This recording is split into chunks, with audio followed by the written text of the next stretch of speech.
Fresh tunes. Fresh and just nice and smooth. Good noises. How's everybody doing? My lights are off. How's it going, folks? Good to see you all today. My overlays are not set up well. How low can you go? I don't know why I started like that. Matt Iber, good to see you first in the chat today. Congratulations. You get the most red of all the tomatoes. Davis, though, close by with the Chungus. Toodles from Cosmic, and hello from the Tripod Factory, Mista. You work at a tripod factory. That's cool. Are you all like the foreshadowing of War of the Worlds? This Deus Ex music, yeah. We always start out with a little bit of Deus Ex, the classic. I love Deus Ex. I really, really hope that with the new acquisition, we might get a good Deus Ex now.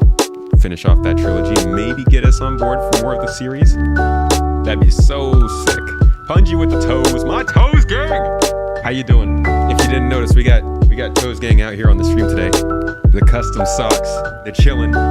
They got a spot on the chair now. What's up, Rift? NB Productions, good vibes. I see you. Teddy, how's it going? I still remember you, Rift. Rofus. 07's buddies Zinthos. Return of the Tomahawk, fresh from getting married. Yes. It was a great wedding.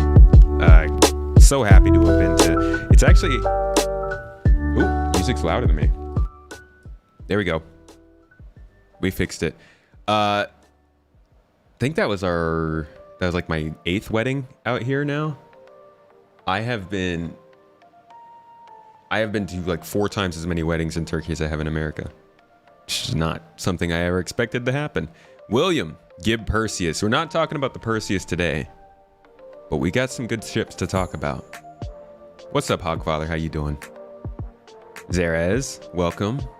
Omnisaya, good to see you. Haven't been online in forever. You were just here like 2 weeks ago. Last week. Felik, hello. Will I talk about your Apollo? Oh gosh, I'm gonna disappoint a lot of Apollo owners today because that is not on the list. Banu Merchantman is definitely on the list, yeah. You're planning to hop into SC again when 4.0 is out. It would be you meant an SC, okay. It'd be an amazing experience because there would be so much new stuff at that time. Yeah, to be honest, I wish that I had stopped playing back when I first kind of got deeper into Star Citizen. That was like 2018. I wish that I had just like cut out and stayed out for like 4 or 5 years and came back to this because it's probably an incredible difference.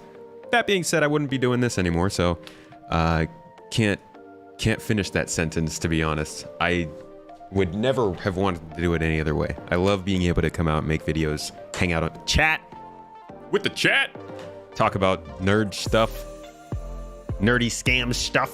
Honestly, the X-Wing, we already got that one. We got that big boy. How was the KSP trip to the moon? We didn't quite make it. We're getting there. I am definitely getting there, but I did not get all the way there, not yet. Halsey, that's coming up today. All right, let me do a little intro then. Here is what we're doing today. It's one of these, I think I'm gonna start doing this like maybe once a quarter. I'm gonna start dedicating some of these Monday streams to be feature and ship updates because we already do it a monthly report, right? We already do kind of looks at Star Citizen Live. I figure we should also do streams that look at all of the current work going on, like the features on the progress tracker that are going on, and then videos like these, where we just talk about the different ships that are being worked on and where they are in that process. So we've got a few today, and the reason I'm doing this actually is because I'm putting out a video for this later this week on the main channel that'll be more concise, less detail, but a little bit flashier, nicer B-roll. I'll do the whole talking in a video voice so that it sounds a little bit nice, you know. So if you want to catch that more polished, go do that. But if you are here for the detail, to get all the nerdy little bits about these ships, I've got the goods. Let me tell you, we got a few ships we're going over today. First on the list is, of course, the Banu Merchantman. We got a couple videos to look at. We got some discussions from last year's CitizenCon. It's gonna be good times. After that, Actually, this is in no particular order. We're starting with the Corsair, but we're also going over the Hull C, which had a very big video and presentation back in 2017, believe it or not. So we'll look at that, and then we will look at what is going on with that now. On top of that, Argo SRV, that one's being worked on, so we'll touch on that. The Vulture is in the, we had a Star Citizen Live about it where we talk about that. The Drake Corsair, of course, is another one.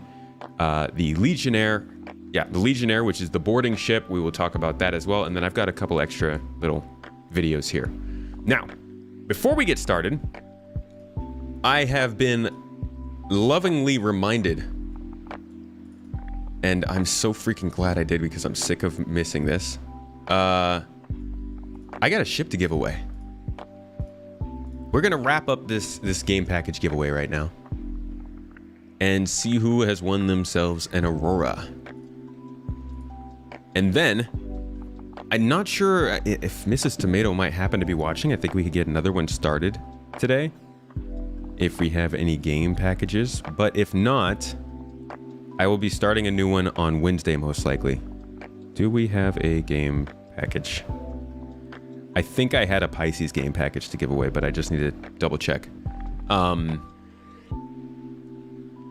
I will be hosting a new Gleam giveaway, though, one of the bigger ones. We're going to be giving away a Saber, a Aegis Saber, and also another 400i game package. So I've got a couple things in the works for these giveaways, but first, like I said, let's go ahead and see who won this Aurora game package. We got 60 people entered into it, 540 tickets bought. I hope everybody's ready. Hey, Cat Mom. I'm gonna go ahead and close the giveaway now. And let's see who is the lucky winner. Stessig. Whoa, Stream Elements. How you giving out 2 of these? Stessig is the winner as the first person selected. I'm not sure why it gave us 2 winners, but Stessig, my friend, with what looks like, what did it say? A 6.1% chance of winning. You are eligible on YouTube. You are. The command on YouTube will still point you towards the link for the giveaway. You just also have to use Twitch to get points. It's one of the last things that YouTube needs to get figured out on their end. But for now, this is the best way for us to host these giveaways on the stream. Keep an eye out for those Gleam giveaways, though, if you're on YouTube. Stessig, though, my friend, thank you so much for being a part of this giveaway. Thank you for being active in the stream. I'm sure you're not actually there listening to me because we did just start going live. So if you're seeing this later, or if you happen to hear this at the water cooler somewhere, somebody gossiping, we will be reaching out to you via Twitch Messenger and try to get your details. Please do respond so we can send you this game package.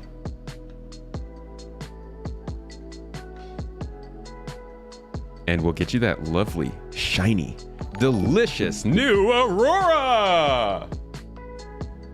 No Aurora back here. I was hoping that maybe an Aurora would come smashing through my wall. That'd be very nicely timed. Did we just get a sub? Did somebody just sub to us? Ah, Vitamin Ryan. I see you. With the health. Thank you so much for that Amazon Prime sub. I appreciate that. Thanks for the support. Means a lot. The Twitch subs, they do help quite a bit. All right.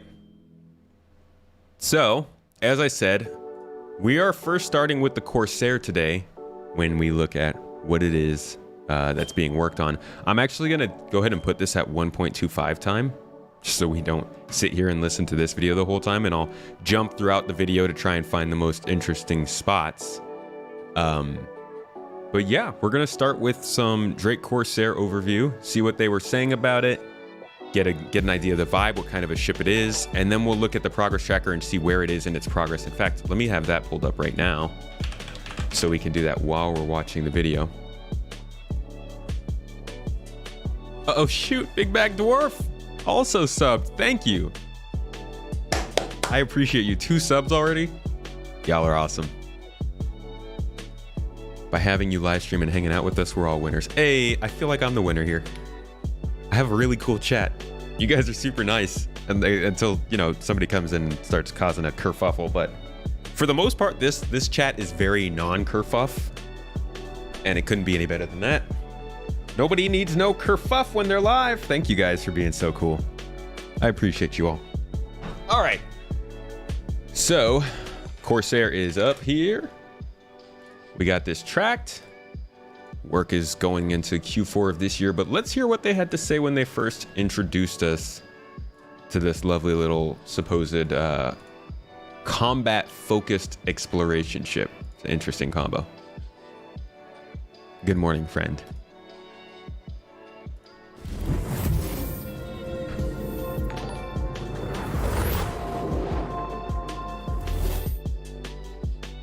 Welcome to another edition of Reverse the Verse, not live this week. Due to schedules and availabilities, we are pre-taping this a little bit earlier in the week to make sure that we have a show for you this Friday, because we just launched the brand new Drake Interplanetary Corsair, which was a ship that got its first introduction to the Star Citizen community right here on this show back in 2017 in a You Pick the Next Drake Ship special. That's where we first met the Kraken, and the Kraken got its name. That's where we first met the Corsair, and the Corsair got its name, and where ultimately backers voted on the winning ship, the Vulture, which became the next Drake ship.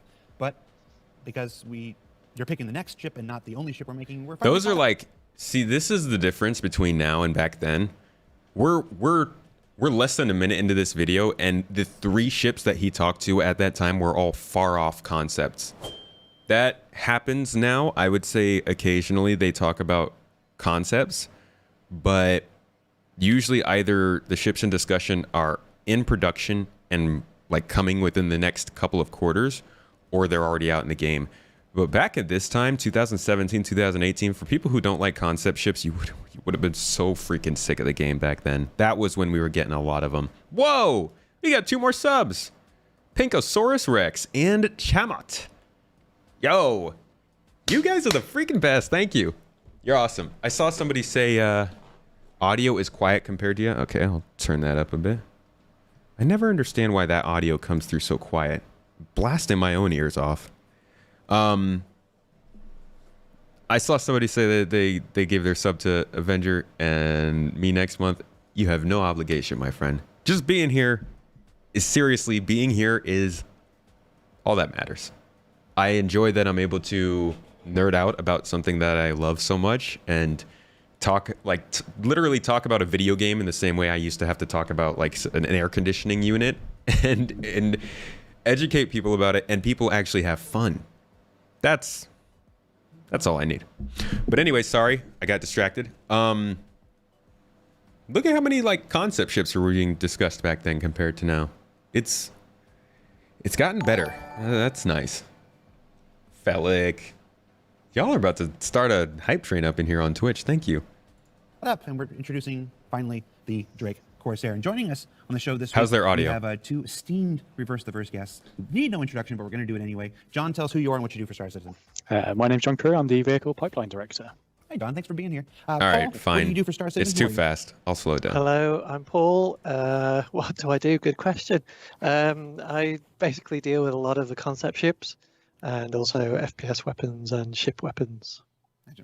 So between the two of you, you're pretty tied into the entire ship development process, which is why we have you on the show here with us. Audio's a little quiet. So much for making the time out of your busy schedules to do this. It is maxed out on my end at this point. Because we are not live like we normally are, and because at the time that we're filming this, here's what I'll do. I'll turn everything else down so you can crank your volume and I won't come through too loud. That's the best I can do. But as far as audio levels go, the computer's already above mine. Community doesn't know the Drake Corsair is coming. Surprise! We went and collected questions this week from the members of our community team, from the members of our player relations team, from the members of our platform team, basically all the other team members here, like Tyler, Ulf, Henry, Eric, Michael, all those guys who work at Christian's numerous. All right, let's get to the Corsair. Well, there's always the popular one that they just prefer the looks of one over the other. They both fulfill the same role. That is multi-crew, small multi-crew, small as in crew capacity, not size. Multi-crew explorer, carries some cargo, carries a vehicle. Ultimately, it comes down to picking between, do I like the RSI style? Do I like the ability to have 2 turrets, lots of missiles? Or do I want to have less missiles, more guns, more turrets? At the expense of being slightly more fragile. Okay. Now, So that's kind of the summary of the ship. It's an explorer that has an emphasis on being able to defend itself through weapons rather than through armor and shields. And it generally has that Drake standard armor, I guess, nerf compared to other ships that are more military focused like Aegis or Anvil. Not necessarily saying that Drake ships are like completely just going to get destroyed no matter what, but if you were going to take another mid-size explorer from Aegis, it would probably be stronger than the Corsair. So the main thing the Corsair has going for it is that it is multi-crew, multi-purpose, exploration focused, also has more turrets and guns than a normal explorer would have. Felt like another sub. Thank you so much. Getting those raffles started for folks. Get the points, exclamation point, join. We are going to be starting another game package giveaway here soon, so keep an eye out and make sure to join those raffles whenever they start. Do we have tech specs for the Corsair? Shields, QD, weapons? Not permanent. I mean, we have what they concepted in, but since they haven't put it into the game yet, they probably are going to do a repass on it to make sure everything is good. Perfect for PvE bounty hunting. That'd be interesting. Does have the space for it. Constellation's got a number of variants.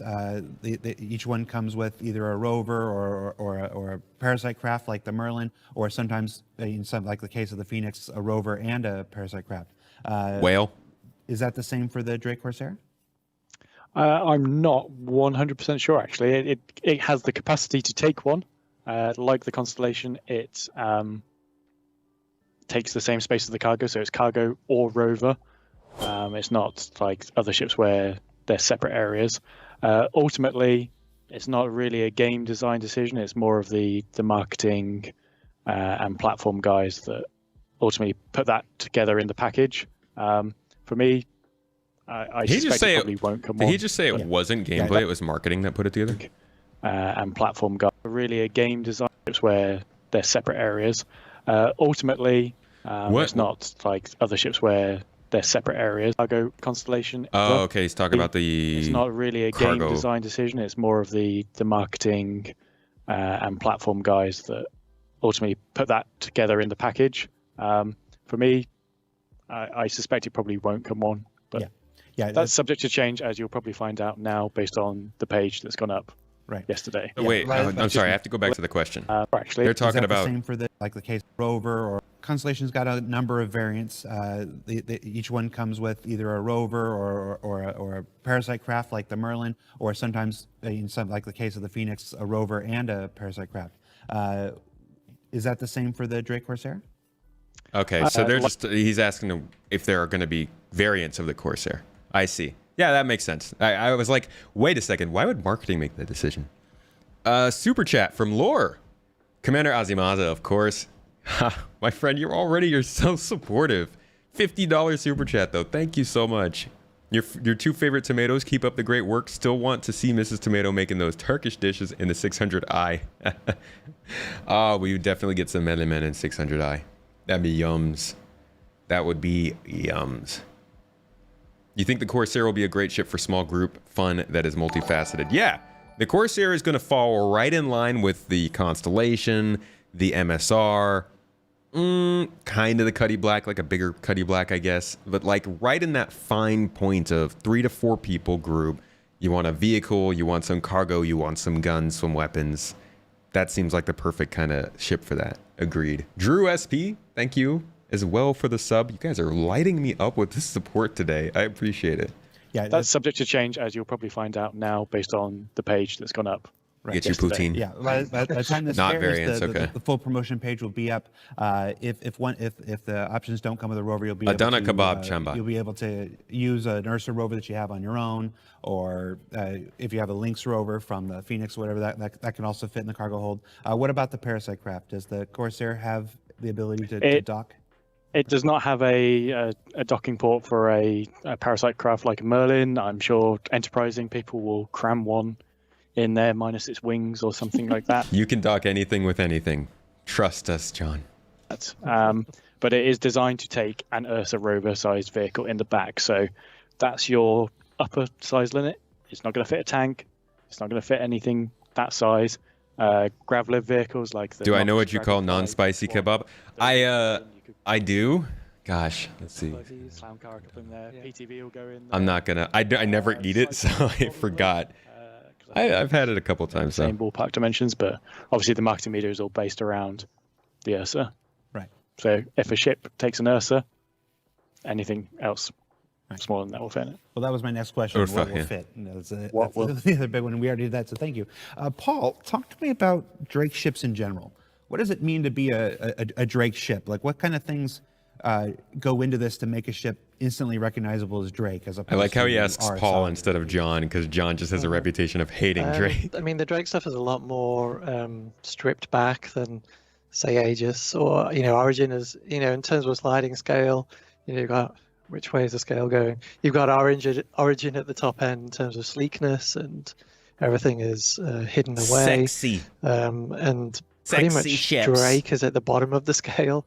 Doesn't mean it's ugly. Like John was saying, everybody has a got different personality. preference. It has got personality, and do you know what? I've really, Could once be we get on Drazen. this style, I really like this ship. I think we've come up with something pretty decent. But the interior is, it's more of akin to a sort of like of a Russian military craft. Everything's exposed, or it's bolted on. You've got your superstructure, and everything's easily accessible. You can just, you can get it, fix it, remove it, put it back on. You don't have to worry about chipping the paint or, some advanced polymer surface or any of this business. It is quite military, and what you see is what you get. And the RSI and Connie stuff is like that as well, but it's more of a refined civilian. Like it's a military thing that's had its edges slightly smoothed off, whereas Origin are really, you don't want to touch that sort of stuff. So, Now, this is the 8th Drake ship so far that we've introduced to the Star Citizen universe, not counting the variants. And many of them in the past were the early ones were done by Jim Martin, the concept artist, and Jim Martin has returned to do the Corsair here. What were some of the, or if you can remember, what were some of the original design influences for the Corsair when we got started? Like, what did you want to achieve with the? I just put a poll up on the YouTube. Drazen, if you want to copy that over to Twitch, I'm interested. I didn't list every ship we're going over today, but I put some of the ships we're going over. The Corsair, Merchantman, and Vulture and Legionnaire, just to see which ones you guys are into the most. We'll be touching on all of them, but I love some data. Data. Hey, Swizzle Daddy. Long time, buddy. How you doing? Thank you for coming on and renewing that membership over on the YouTube channel. Appreciate you, friend. Corsair visually when we first started? When we first started, it was a very different vision. This is we always talk about these difficult berths, don't we? And here we go. I was saying, Drazen, that I started a poll over on YouTube. If you could copy those options over to Twitch, so that the old Twitch crew can get in on it as well. Again, initially we were sort of pushing for. It was pitched more as a sort of big brother to the Cutlass. it's like a super Cutlass. Wasn't Yeah, it? so that was the direction we were heading in. And Thank you. And we did a lot of designs. Oh, the whole C. That's what I should have put on there. Poor Jim. His pencil must have been worn out Change the Legionnaire with the whole C on that one, Drazen. by the end of it. And so, we were going for that sort of classic 2 engines. It was more symmetrical, wide body, overall sort of feel. And as we progressed, it became clear that Chris didn't want to go in this direction. So love we a wide kind of body, did though. we kind of, in the Drake universe, you kind of have two styles that you can go with. You've got the smaller like Cutlass style, and then you've got the Caterpillar asymmetrical. And he wanted to go more on that asymmetrical style. And so we started investigating on that, and then there was a couple of additional requirements that Chris wanted to see in terms of essentially nods to Corsair sailing ship. Again, he was sort of spitballing ideas, but it was, there was mentions of sails or fins, and so initially I was just like, what? Like we Space sails. We went down Wait, the whole hold on a second. What do you mean what? Can we all just take a moment to appreciate the majesty and amazingness that was the Treasure Island movie? Wasn't this with oh god, that's the old one. No. We want the animated one. Treasure Planet, not Treasure Island, you dummy. Wasn't this one with J-Jo? Come on, space sails for the win. This is peak sci-fi. I would have liked to see something like this. It would have been so weird to see in the Star Citizen universe, but it's such a classic trope. I don't even think it's a trope. I think it was just like this movie, but still, totally a thing. Sails in space, make it happen, CIG. What video were we on? Oh my gosh. Solar sail route at one point. Yeah, we did. Very different to what it looks like now. Yeah, we Sell did solar tickets with these useless garden gold. The garden gold is only useless because we haven't had time to put the stuff on Twitch yet. I promise. I put another artist onto it just to get a different vision. Sometimes you can sort of. Sometimes if we get a bit stuck, it's nice to get some fresh brains on it, and so. Solar sails are a real scientific thing, but I don't think that's what. Yeah, solar sails are a thing, so I guess it's reasonable for us to see it in the game. Did a little more exploration with somebody else, and then we came back, and then so we got there. Donnie, a newcomer to the channel, coming to watch some of the streams. Glad to have you with us live. These are much more fun. We get to laugh more. Working with the kit as well, people will recognize quite a few of the elements that are on this ship. And then it was just a matter of me and Mike really just getting into the nuts and bolts, getting our hands in, and just sort of massaging the craft basically to get it to where it is now.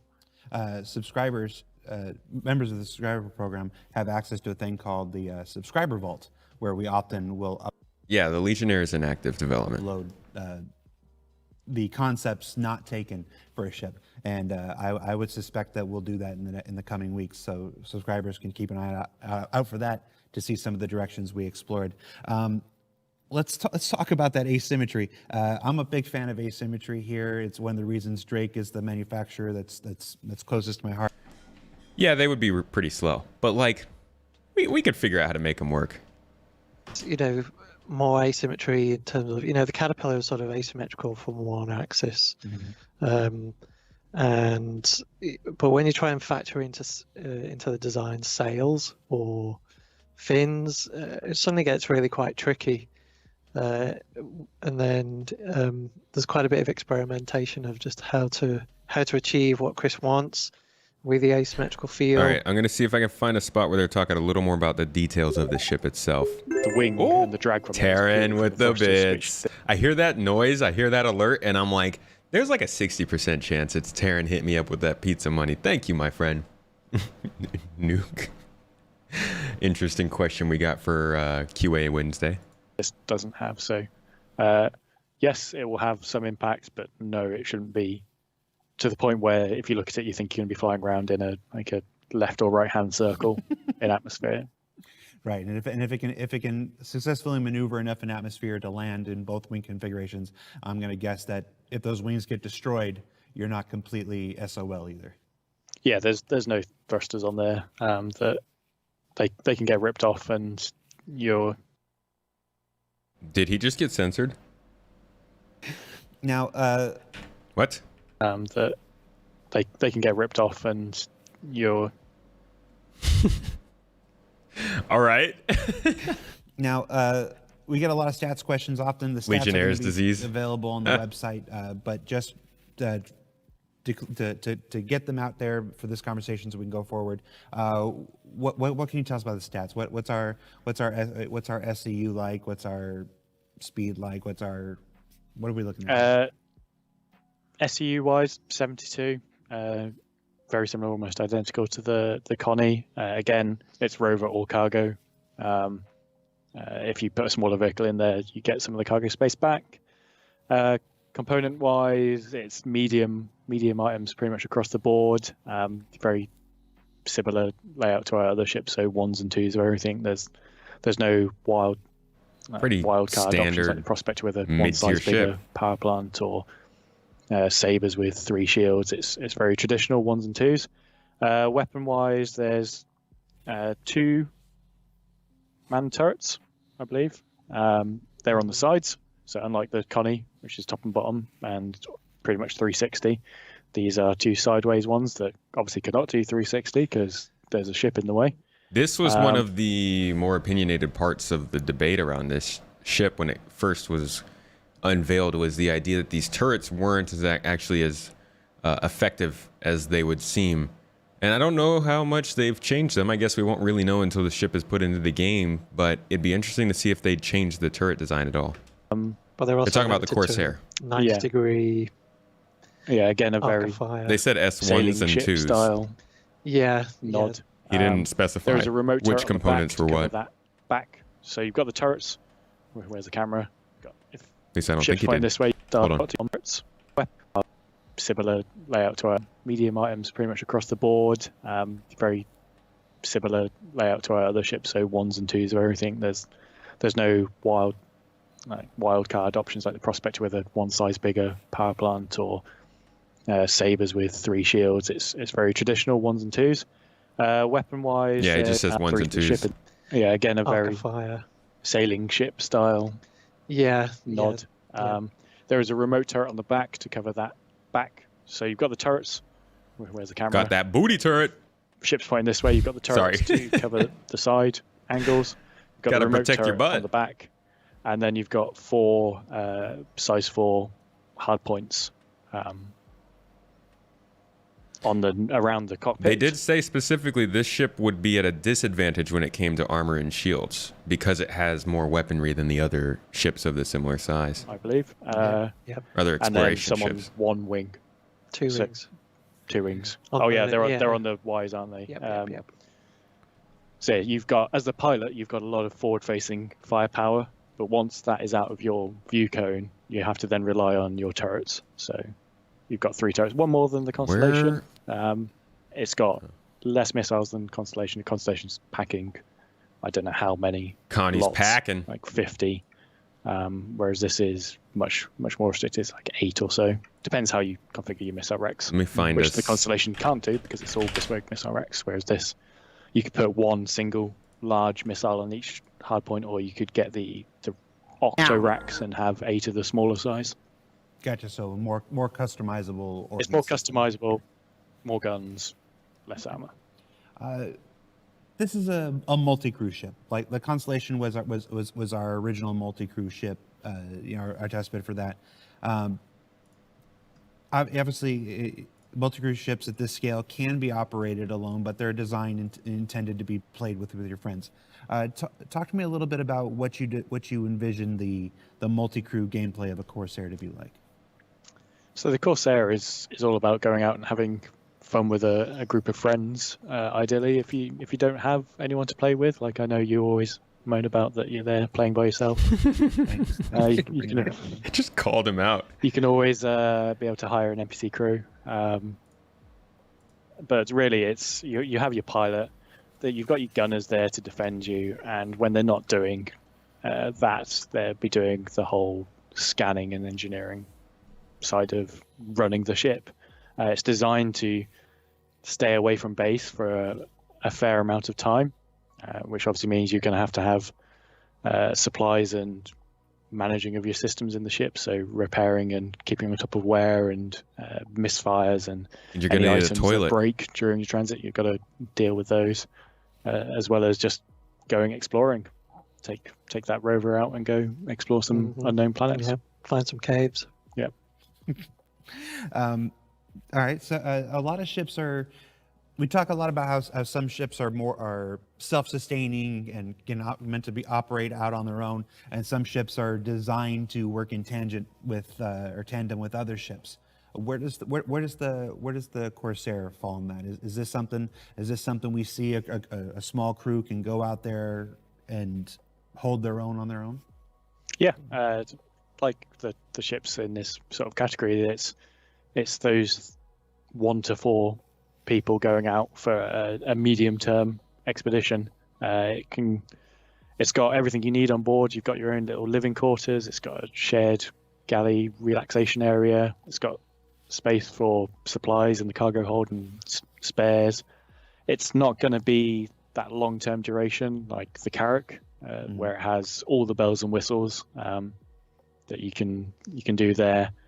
But it's also not going to be as short-term as sort of some of the smaller explorers like the Terrapin, where yes, it can go out for an extended period of time, but ultimately it's a one-person ship. There's only so much you can cover with one person, which is where these come in. The Cutlass is probably the next logical downgrade, I guess, from this. It's got space for 2 people. It's got 2 beds, fine, but it doesn't really have the onboard living accommodation to sustain them. It's got no toilet, which everyone always complains about. There's only so long you can go without the toilet. Yeah. Ostensibly, The this is freaking an toilet exploration conversation. ship. You know, like the Constellation, this is Drake's version of an exploration ship. When I look at the Yeah, people really like the idea of exploration. It's an interesting possibility, because I would say most games where you're doing space stuff up until these games like No Man's Sky, Elite Dangerous came out, most of the games didn't really have an exploration aspect. They were basically objective or waypoint based, right? You'd be going out and doing an actual mission, but the idea of just kind of getting to go out and your goal is to find locations is kind of exciting in a game where you're not really bound by location, you know? Star Citizen is the joy of streaming Star Citizen. Star Citizen is a big joke. I'm afraid you can't use the early access excuse and keep fundraising for 20 years while peddling an incomplete mess to paying customers. You know, I think they're doing it. At what point does crowdfunding become a Ponzi scheme? I would say probably when they stop doing what they originally started to say they were doing. Star Citizen is still producing a space sim. They're still releasing the ships that they sold in concept 10 years ago. They're still addressing the problems that we talked about and the features that we asked for 10 years ago. So you can't, like, yeah, I don't know. If you don't like the model that they're using, that's fine. Don't pay attention to it. Super easy. No medical facilities. Yeah, you know, it's Drake. Just kind of use that multi-tool gun and solder it yourself. It's good. Solder. Not solder. Carterize it yourself. Just solder your arm. As long as they create enough POI for exploration to be really worth it, it'll be fun. As long as they can, properly place out resources in a fun way to find them and share them, it'd be pretty cool. All you want to know is if they are ever going to give us the little RS of vapor that you see around the little areas of vapor that you see around the wings on fighter jets and vapor cones. Well, I guess would that be condensation? No, that's air compressing, I'm guessing. An interesting detail to be looking out for. You think if Chris Roberts all of a sudden moved to South America, maybe we'd have an issue? Yeah, I don't think they have any offices there. Exploration is in-game now, even without the game loop or missions. It's kind of the same way as bounty hunting. Like, exploration is something that's going to slowly get more and more enticing as supporting features come online. Kind of the same way that bounty hunting is doing it. Why did they take away beacons? I'd like them to re-implement a better version in-game, not just the beacon on death. What exactly do you mean they took away beacons? Like the,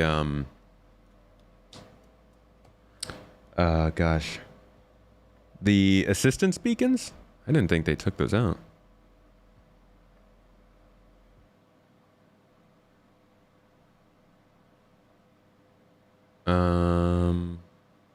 No, not contrails. Talking about the, let's say F-22 winglet air compression. I think it would be called, maybe. Yeah. Like this. I'm pretty sure this is a product of pressure gradient. I totally should know that. Yeah, vapor cloud. So it's condensation from pressurization, probably, of the air around the wings. Pretty cool effect. It'd be dope to see that in space.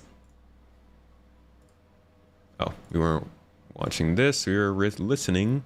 Man, I should have this better organized up here. Where were we?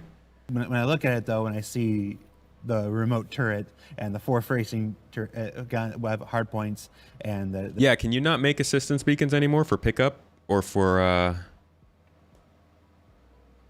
pickup and combat assistance? I think it was. The ordnance Rapidly cooling air. It Gotcha. seems like it's a bit loaded for bear. Is this accurate?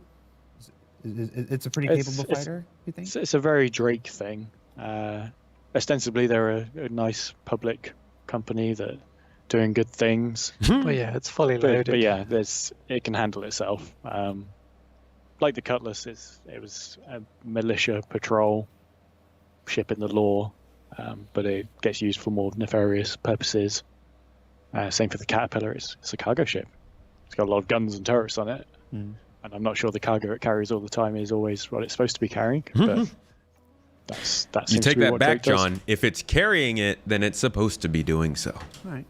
So it's got a pretty hefty offensive footprint. Let's talk about All defense. cargo is reasonable cargo for the right price. Remember that, especially if you're a cargo hauler. A lot of folks in the community sometimes talk about how Drake ships, maybe like the Buccaneer, aren't the most durable ships out there. And considering that with its proper wing configuration, this thing is going to present quite a large cross section here. Let's talk about its defensive capabilities. How's this thing going to do in surviving a fight? It, like other Drake ships, it is not as durable. Hazelnut, I feel you. You're on it. You're right about that. That's sort of the trade-off you get with all this extra armaments is you suffer I know, in Jack. the durability stakes. Like we talked about earlier, the thrusters aren't really integral to the wings, so they can come off, and they're probably going to be the first things that come off from missiles and shots. It's not going to impact you too much. It has got those Another interesting question here, because he's talking about getting damaged. big We already ways. know it's Drake. It's going to get shot down. We know. walls out. It's Yeah, I think it's because we went through a sort of because the incline and the sort of narrow at the top, and then with that additional geometry of the circular sort of engine mounts, everything has kind of crept in a bit. But we'll definitely fix that, so there's enough space for people to easily get past. There's nothing more annoying than having to shimmy past your vehicle. And then the other crew entrance is basically essentially in between the two turrets, so it's just a standard vertical lift. Jump on there, up you go, and it's fully enclosed, so you're not venting your whole ship if there's a problem. So you can turn, when you come in, turn left, you go down to the crew. Turn right, you go into the cockpit. yeah. So we're inside now. Give me a rundown of what we can expect inside the ship. We saw a little bit of it on ATV yesterday, but this is Drake. It's minimalist. They don't always put in a lot of the amenities. So what can we expect in the interiors, and what are we going to be missing? I mean, it's the basics for living. While you're Spartan. Yeah, it is Spartan. So you've got your bed per crew member. Captain does have his own separate quarters. They are super sparse at the moment, but we'll be looking to sort of expand or develop that area. Let's say it may not get much bigger, but you've got your dedicated area. You've got your usual of your combo toilet, shower, sink. Star Citizen favorite. Yeah, it does work really well in terms The of shower space sink. saving. Do you imagine having to get into your shower every time you want to? And then sort of wash your communal hands? dining area and sort of bench style seating, so it's more. That's about it for the crew. Like, it's not like other ships where they have a separate rec room with a pool table and ice hockey and. Yeah, maybe on the suspended monitors we've got some kind of some kind of game system hooked up to there. Who knows? whatever we want to do.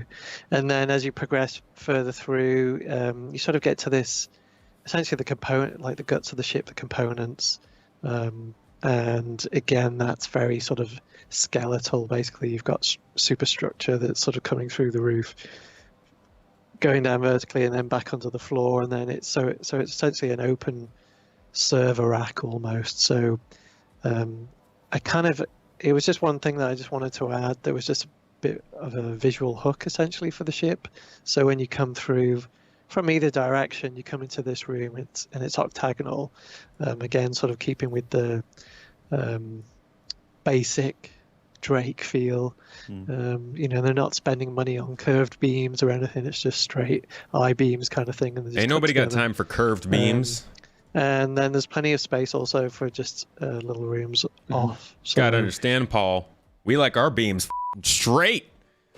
Somebody asked why I was watching old videos, just reviewing the info about these ships. We don't really have any other updated info, so I'm getting the times when they talked about them, the footage from when we have it. But that's kind of my thing. I like to go back in time and look at what they used to say about these things, with the obvious caveat that things change. But I think part of understanding and also kind of adding context to the development of this game, whether it's through appreciation, whether it's becoming more jaded, either way, I don't care which way your opinion or your emotions go, but I think it's important that everybody gets the chance to kind of see how not historical, that's the wrong word, how long-term a lot of this development has been, and how people have been, it's not like it all popped up a couple years ago. Getting some of that historical context and understanding kind of where the game came from can help to flesh out your feelings about it. Like I said, either in the positive or negative, but I think it's solid. It's a good thing for people to see both ways. What's the space-worthy deal? Nothing other than a little fun, a little game that I decided to throw in with a command. I'd like to do more with it, but I don't have the time yet. Twitch takes a lot of work. Either for additional storage or, if you're maybe want some illicit goods. And there should be in theory, we would, when I was talking to Jim about it, we were going to put in an event system as well. So there was additional gameplay and more interest to the ship.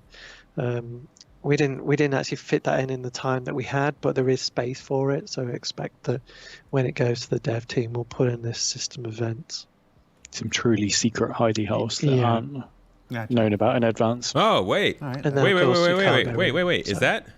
It's pretty. Did they just say there's like MSR style walking spaces in the Corsair? But there is space for it. So we didn't actually fit that in the time that we had, but there is space for it. So expect that when it goes to the dev team, we'll put in this system events.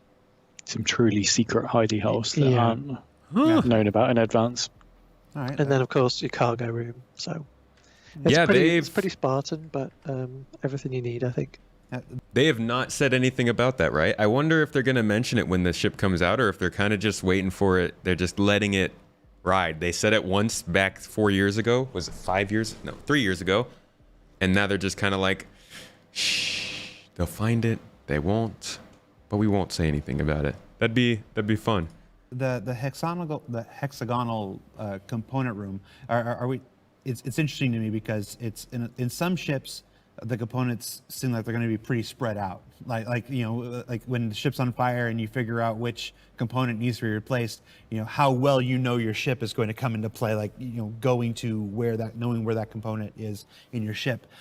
This to me it looks like this is a one big central room, like in the core of the ship, that houses most, if not all, of the components. Am I reading that right? It's the majority. I mean, we haven't fully spec'd out exactly what's in there. I knew that we had a lot of space in this ship anyway, so there's still some flexibility in what's going to go in there. But yeah, that is. I get what you guys are saying about the MSR and its own little like cubbies and stuff, but if you really think about it, the amount of people who found out about the MSR thing from an official source is going to be like less than 1% of the people who ever play the game. Because there's already for years now, I've already encountered players who had no idea it exists, and that was like within a couple years of them talking about it. The MSR stuff, while it's kind of like, yeah, we know it's there, I don't think most people are gonna ever even consider like how to get in, you know? I think for the most part, the community who plays Star Citizen is still gonna be fairly unknowing of that space, and you know, as long as they prove that NPCs don't know about it, or at least have no reason to go looking in there, it could still be interesting. They could still work with it, but it is better to go this way. Just don't mention it. It's nice. And yeah, people are going to find out about it, but I don't think that's going to be much of a problem. It'll be a warm room. Yeah, To take it out and make the ship thinner, yeah. It just that seems like a pretty good, you know, example of utilitarian design. Like all the components are there in a central place at the core of the ship where they're the most protected. It was a cool design feature that I saw when we were talking about this. Now we know how to that's shoot it's them. gonna end up, but that's what I was looking. One of the things I was. I mean, looking forward to. I hope so, because I mean, it was kind of like it was my idea. So you know, it's got. Are there 4x4s or fixed size 5? I actually don't know. I have no idea. I would like to see us have a shot at. I don't see why it wouldn't happen in the production of it. Like you say, there is more than enough space for other components in there, but maybe the crawl spaces will be made to house the relays, right? For resource management that we've been hearing about. Maybe that's what they'll use the crawl spaces for. Give you reasons to actually go down there. I don't know how they'd handle AI in the crawl space. I'm not sure. Fill it out all above you, so we can have steam or you know, whatever it is, venting coming down from the ceiling. So we're going to have a really atmospheric feel. Yeah, the big central component room, and then right behind it, the cargo area where you essentially be. Was it 4x4s? Ideally be storing many of your spare components. The front and is a it's size very 5. efficient Okay. As far as managing the ship in a crisis situation, everything is right there where you're going to need it. Also makes it easy for us to shoot. On the exterior, I think it's the starboard wing. I don't have a picture. I should have had a picture. I think it's the starboard wing has a big pointy prong thing. Yeah. Not unlike the prongs at the front of a caterpillar. Does that have an enumerated gameplay function, or is that a really cool it thing? is 100% not a gun. Before anyone thinks it's Not a gun. You know, at its most basic, it was a visual element to balance out the ship. It works well. You know, we treated it as a sensor, and you know, its styling is very similar to the Caterpillar. But yeah, a lot of people are thinking it's a gun. It does look like a gun, but it's not a gun. But will it? You know, I guess I don't know. John can speak for this. Whether we can factor in some gameplay, I don't know. Possibly. To be honest, I don't like hearing talk like that. The radar stuff comes from the actual components themselves in the ship. So stuff like that. It's not like the Reliant variants with their turret camera things on the end of the wings. Possibly, but it's not intended for anything actual gameplay wise. It's a cool looking thing on the end. Gotcha. You mentioned the scanning the radar. On the promotion page, there's a mention of a state-of-the-art sensor suite or scanning suite, something like that. I was surprised to see the phrase state-of-the-art applied to anything Drake related. Talk to me about. So was I. It's state of the Drake art. Let's talk about what that scanning suite We actually currently, entails, or it what seems we- like the development for this ship is in the late gray box phase, kind of transitioning into final art. So probably still like 3 months out, 2 to 3 months. It's more like functionality wise, it's like any other ship. It's got a scanner, it can scan with it. The component that comes with the ship is just better than what you'd get run of the mill ships, which for Drake is probably state of the art, is something fractionally better than average. State of the fart. Gonna upset a lot of The Drake old fans now. fart. Hey folks, if you don't mind, I will I'll do a little call to action. Give the stream a like on YouTube. It helps us get out there for the people who are looking for more of this kind of content, seeing some of the ship update stuff, and it gets the live stream on more recommended pages. So that's my ask for the stream. Scanners are That's all. If you want to throw a like that way, I really appreciate that. If not, listen on. Certified exploration gameplay. Oops. And Absolutely. the scanners wouldn't be used for any other purposes. Okay. Docking collar. On the exterior, there are a number of what look like circular things. I'm sure one of those is probably the lift that Paul was talking about earlier. Does this ship have a docking collar? Or docking port or docking collar? No. Pretty sure we specified no. Yeah, it's not got one on there. It does now. They confirmed. It's just got it's got some circles on the on the hull. I think there's one on the top. Yeah, there's one on top, but it's not lined up with anything important. It's just a detail. You can get into it multiple ways in here. EVA, and it's not I think that's of a the docking size collar they added. in our lineup of ships where it becomes problematic to spawn at locations. It's relatively compact for what it is. The wings fold up to bring it into metrics for landing zones and hangars. So there's more than enough places where it can be naturally spawned without the need for being attached to docking collars. It's an exploration ship. You probably shouldn't be docking to other ships because that's generally No, not John. good. We're trying to explore other people's ships. If you're docking That's to the another thing. ship, it's probably you're exploring it in a hostile way. There you go. Yeah, there he's got it. All right, fair enough. Let's get a little esoteric here. The Constellation has a number of variants. We know this is Drake's version of the Constellation. Has there been any discussion about potential Corsair variants? Anything we're ready to Oh, we talk know that's about? not happening. Okay, are No, there we any haven't more really discussed it. proper questions in The here? Corsair that has like dangling dice, and that's like the only change, whatever. And it's luxury, and they charge $300. Put a fan in the cockpit. Sounds like ship customization to me. Coming soon. Let's see what else we TM. got. Yeah, soon TM. All right, so no Marsupilami. variants. Besides variants, we got player-facing modularity comes into play in a lot of ships. Any player-facing modularity plan for the Corsair? Medical facilities, escape No. pods, Nope. ejector seats. Drake and Nothing modularity. planned, I don't know. I feel like the Caterpillar is the best they could get with that. Yeah, no, this is old. This is 2019. So this was when they first released the concept, and obviously we've gotten plenty of updated info since then, but wanted to jump in here just to see what else they were saying about the Corsair.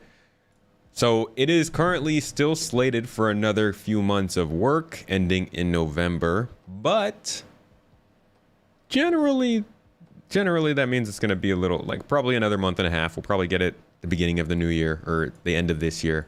And if not that, then later on in the quarter to what, God, I don't even know like what's going to happen with updates, what numbers to expect, when is coming, when I'm confuzzled. I'll tell you that much.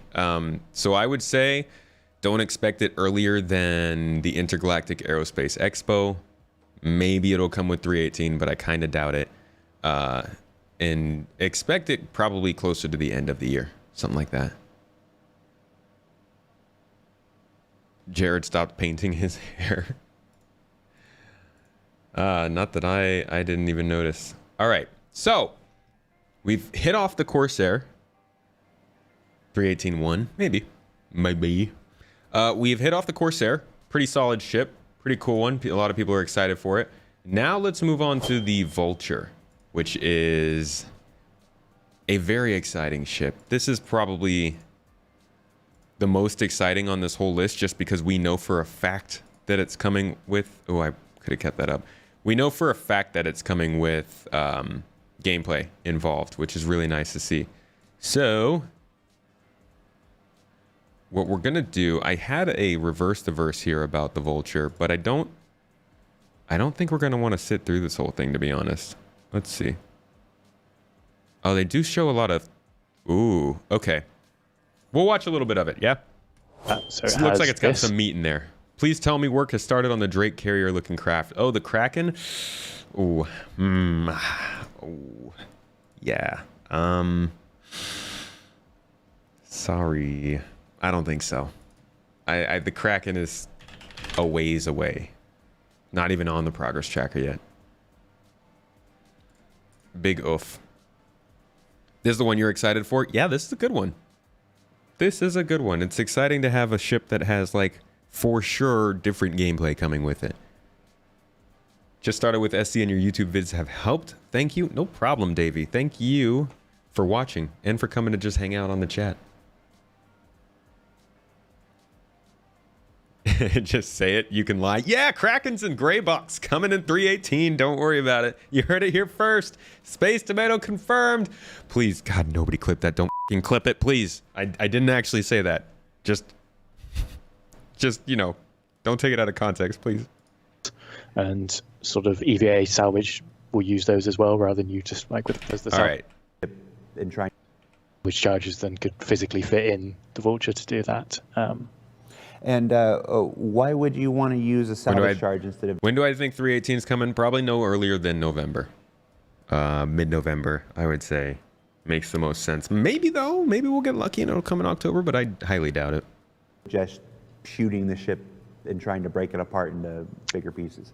So salvage charges do it cleanly. The same as the Hold on, let's back up, because they're talking about smaller. salvage in general with this, which is, I know, probably interesting to people. Fine. It's not as easy to do it whilst it's on the ground because it doesn't have as much movement, but if you find some wreckage there on the surface, you'll be able to pull it in with the tractor beams and grind it up. Gotcha. We got quite a few questions regarding the salvage charges. Are the salvage charges something that's actually like manufactured on the Vulture? Is it something the Vulture can make and then you take them out? Cryo, Or a is year it something today. that you have to stock up. Happy citizen before birthday. you go out. What can you tell us about the salvage charges? They're just essentially ammunition that you stock up on before you go out somewhere. So they're just loaded in. It sort of gives you a fixed amount of stuff you can do.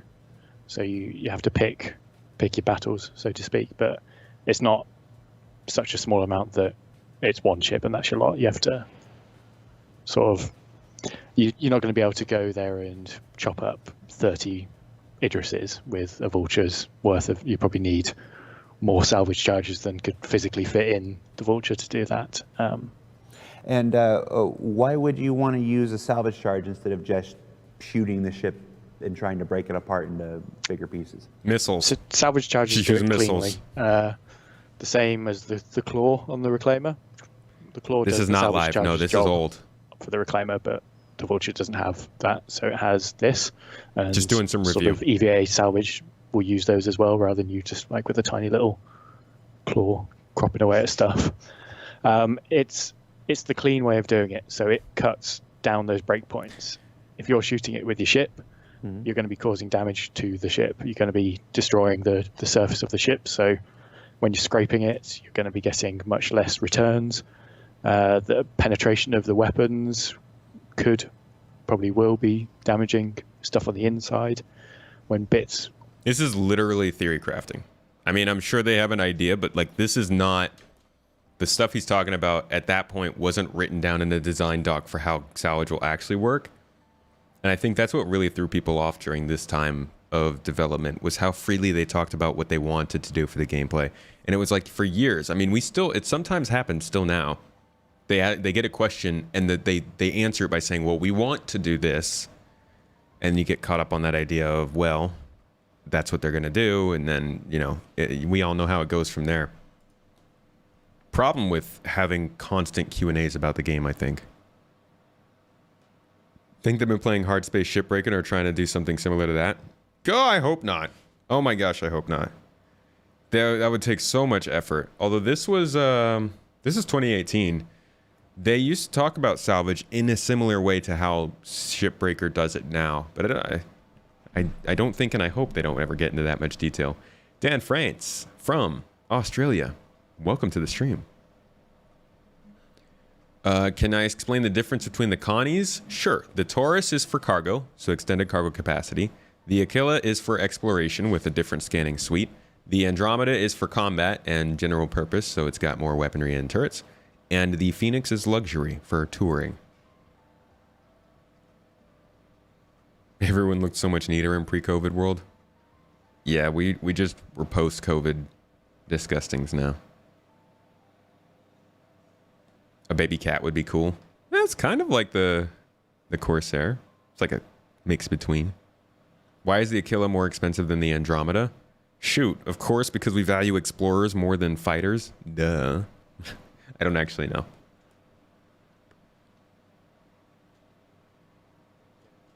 Whoops. It's all just deteriorating your return. So yes, you can go along and shoot it with your ship, but it's not going to be as good a return as just doing it properly with salvage charges. Gotcha. And the first question, Badger, I don't actually know. That's not the actual reason. I'm just spewing nonsense. in the live chat was about how can we salvage something that's larger than a Vulture. Engineering I'm won't be part of assuming the salvage 318. charges It'll be a play while still. Salvage charges play a big part in that. Yeah, so those break it down into the bite-sized chunks that the Vulture can manage. Okay. Now, by entry level, do you mean it will be a $45 Star Citizen game package? No, that question's for me, guys. Don't worry about that. I'll take the money. No, entry level means this is the beginning of that profession. This profession. This is meant when you're ready to dedicate your life to, or at least a portion of your life to The Aquila career comes with of an additional salvaging. vehicle? You know, I want to be a salvage. This is your entry level. You start here, and then you progress up to something like the Reclaimer. Because I mean, the Reclaimers. I mean, everybody's seen. Would you ask about escape pods, Jack? Everywhere you look, you see Reclaimer in the game right now, which is fine because it's a lovely looking ship, and I don't mind. Yeah, we're going to be able to siphon. That's actually this the is coolest part of salvage, I think. You start here, and then you move your way up after you've built yourself a career and resources and capabilities to the Reclaimer. Yes, Jared. Let's see. A lot of questions about stats. That's the things like, how long is it? How tall is it? All right, we're going to skip forward a little bit and look at some of the design stuff they talked about. My field of view over the last 6 months, and as watching the progression of this ship was interesting. I think when we talked earlier, you talked about the Aquila either comes with the Ursa or the Lynx. I think it's probably the Lynx, and we're actually talking about that today. So we'll get to that. we talked about how some are an easy berth and some are not as easy a berth. This one, would you say is fair to classify as not an easy berth? Yeah, it was a difficult one for sure. Okay. I mean, the escape pods are functional. They're supposed to be functional at least. But originally when we started off, it was basically the equivalent of a space transit van. Yeah, I've actually got some images here. JJ, can we throw up the first image there? There you go. So it was, we did some initial sketches, and it was, it wasn't this meant looks kind of like a ship you'd see in Hard Space Shipbreaker, doesn't it? It has that vibe, that like sort of 80s future look, kind of like a little retro. pretty. It was, it was literally meant to be super functional. It was like a dude and his truck, and he's going out there, and he's got a boom arm with the You're going for laser the power scraper on plant or whatever. Okay, Capmo. And that's kind of the sort of general theory. There was an idea that it would have a side opening. Again, it's kind of like those vans you get where people get bundled into the side, except this time Just putting your cargo chucking the in components there. and bits in. Yeah, retro Yeah, future is a so weird one. It was, I like it it was, though. It was almost meant to be a little bit sort of pig ugly. Jack. Yeah, it's as a fan of the Drake aesthetic and how ugly and functional it is. When I saw these, I was personally excited because they were asymmetrical. They were construction yellow, like all the old Tonka toys I used to play with. And again, you could sense that it was definitely function related. It was definitely a piece of construction equipment, or in this case, deconstruction equipment. As it started to go on, I've got a second image here. Let me see. You started. Oops. Let me make that bigger there. Looks a little Argo, You're huh? looking at the I'm looking at the Drake Vulture Except for the version cockpit. A. This looks like where you started the first putting them six into 3D. images? Yeah, 6 images. Yeah. So it kind of went a little more sort of slab-sided than The Drake than I arms had have a intended purpose. They at have like this the little point. conveyor But it belt was still thing. sort of getting across the Thingy-majigger. overall feel of the ship that we were initially looking at: compact, Jaybird, I'll catch you later. industrial, Plenty of mechanical. space to stuff Yeah. Now, stuff Yeah. into it. what were some of the? I know we said this wasn't easy berth. What were some of the criticisms you were hearing at this point? Right off the bat, I'm going to say it looks like flying outpost. Yeah, the sort of feedback was Chris hated it. and it was back to the drawing board. It just, sometimes I think Chris wants, this is Chris's game, Chris's vision. He wants something more interesting. You used to hear them say that a lot more too. I'm guessing here, I'm not Chris, but it was just too simple. It was just, it was a box, Well, Just essentially don't ever show that again. Come with something better. all right. So from there, Yeah, without the conveyor, it might go you started directly to in. get out of the box shape. You may be right. So, Yeah, so then I kind of, didn't want to, because looking at these, they don't particularly fill Looks like the a function that we fueling wanted it ship. to fill.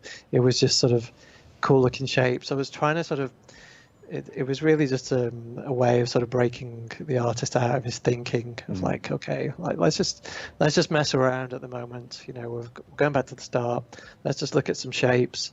Maybe rather than it just being a standard box shape at the back, maybe the stuff that you were claiming is going into these storage capsules basically at the back.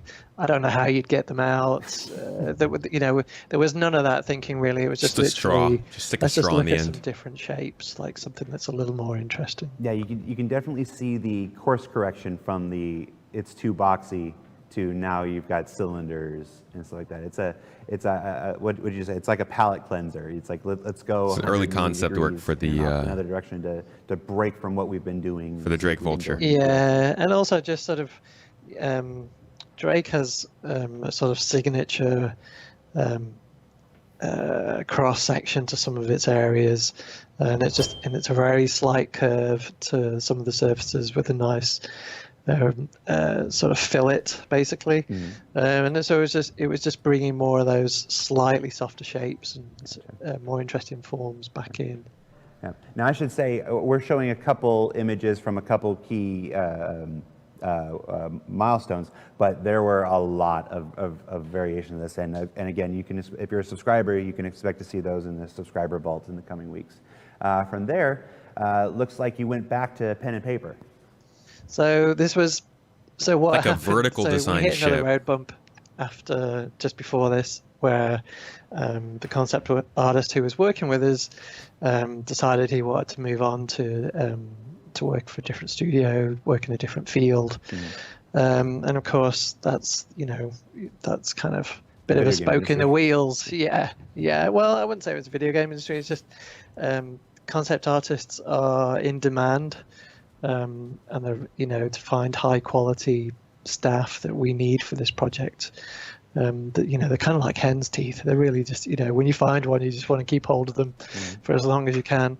But he'd worked with us for a couple of years and he wanted to Anybody have any favorite concepts, or even better, any favorite concept artists that you know from this game? Because I would say there are several ships, rather a lot of ships that were all designed by the same kind of group of people. I know a very common favorite is Sarah McCullough, who designed the MSR, and I believe had some, also designed the Argo SRV, and I think there was one other ship that she was involved in. BMM concept art. I actually don't know who made that one. Would the Perseus count as a concept? Absolutely. Yeah, Perseus is still in concept. I don't know who made that one either, to be honest. You love the concept art of the landing zones. So do I. Yeah, I love the concept art of the landing zones. I wish the landing zones looked more like their concept art. They get close, but they don't quite get that atmosphere, that citizen grime.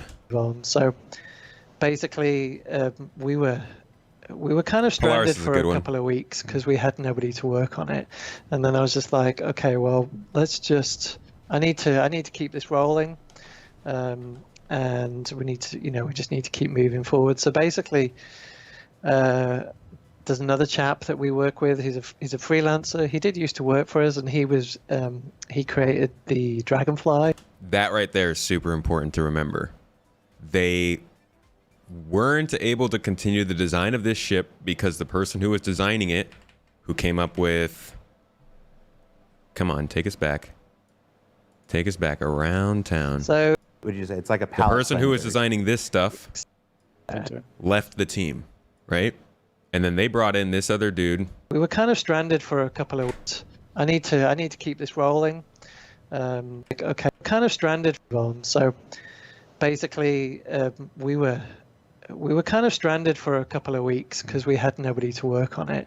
And then I was just like, okay, well, I need to keep this rolling. And we need to, we just need to keep moving forward. So basically, there's another chap that we work with. He's a freelancer. He did used to work for us, and he created the Dragonfly, basically.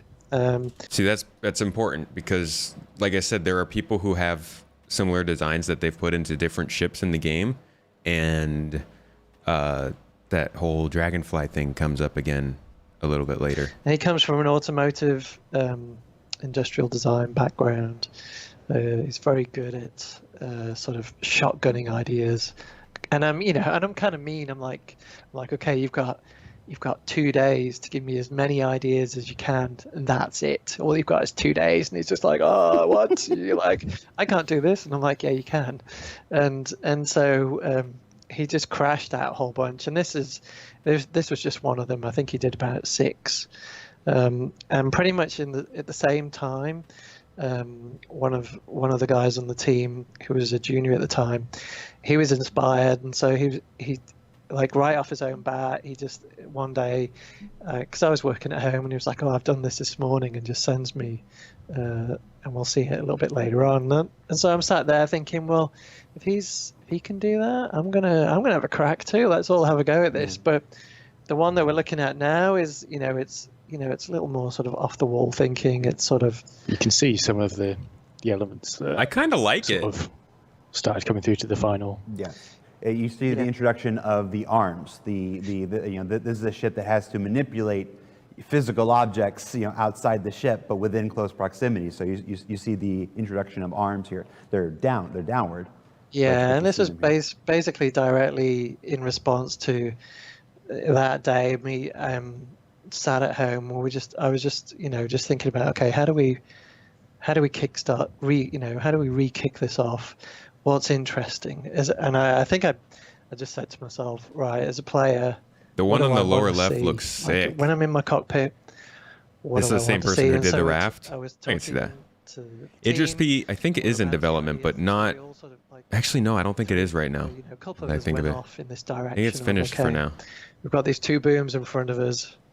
Like that's needs to keep it industrial. Let's just see what you come up with. So then after that. It looks like this is supposed to be an animated GIF, and I apologize for it not playing. But you can actually see this in motion in ATV. No problem, Skittle. So this looks like just the command module, like you drew back and just decided to focus on the command module. No, this is actually it's kind of hard to see from this animation, but essentially Alex had done the full ship. Yeah, 2 of you said that lower left one reminded you of Homeworld. Interesting. Booms on it. I think that was the collector. Okay. Yeah, and then also he basically he'd put an arm on it, and it was sort of collecting. It was wafting in the stuff that you'd chopped off your ship, basically. But it was a really good stab at it. At this point, all ideas are welcome. Yeah, very similar to Vulcan. And it kind of, and ultimately it worked out for Alex because he became the artist who took the ship to the final stages. And then from here, it definitely. So Martin, it sounds like there's your answer. This was their idea of it when it didn't have the arms, and instead it just has like an arm that comes out and sweeps stuff in, instead of the 2-arm kind of conveyor belt like that. Because that's what I think they just said. We've introduced the arms now. They're retractable. The last image had them face down. This one has them retracted. Okay, so yeah, the idea was that if it would have arms like this, they'd be retractable. I think you can see it right here, like right under the cockpit. You can see it folds out like that. So they were really stuck on the idea of it having arms. Retractable. The last image had them face down. This one has them retracted. Then we get to this. This is an old reverse the verse. This is the first about the Vulture. Time, if I remember looking at the real-time board, this is the first time that we get close to the shape that would ultimately stick with the design. Yeah, so this was, it was just that fateful day, sat at home. I'd actually got a couple of hours of, free time. Not, I wouldn't say free time, free headspace to actually think this thing through.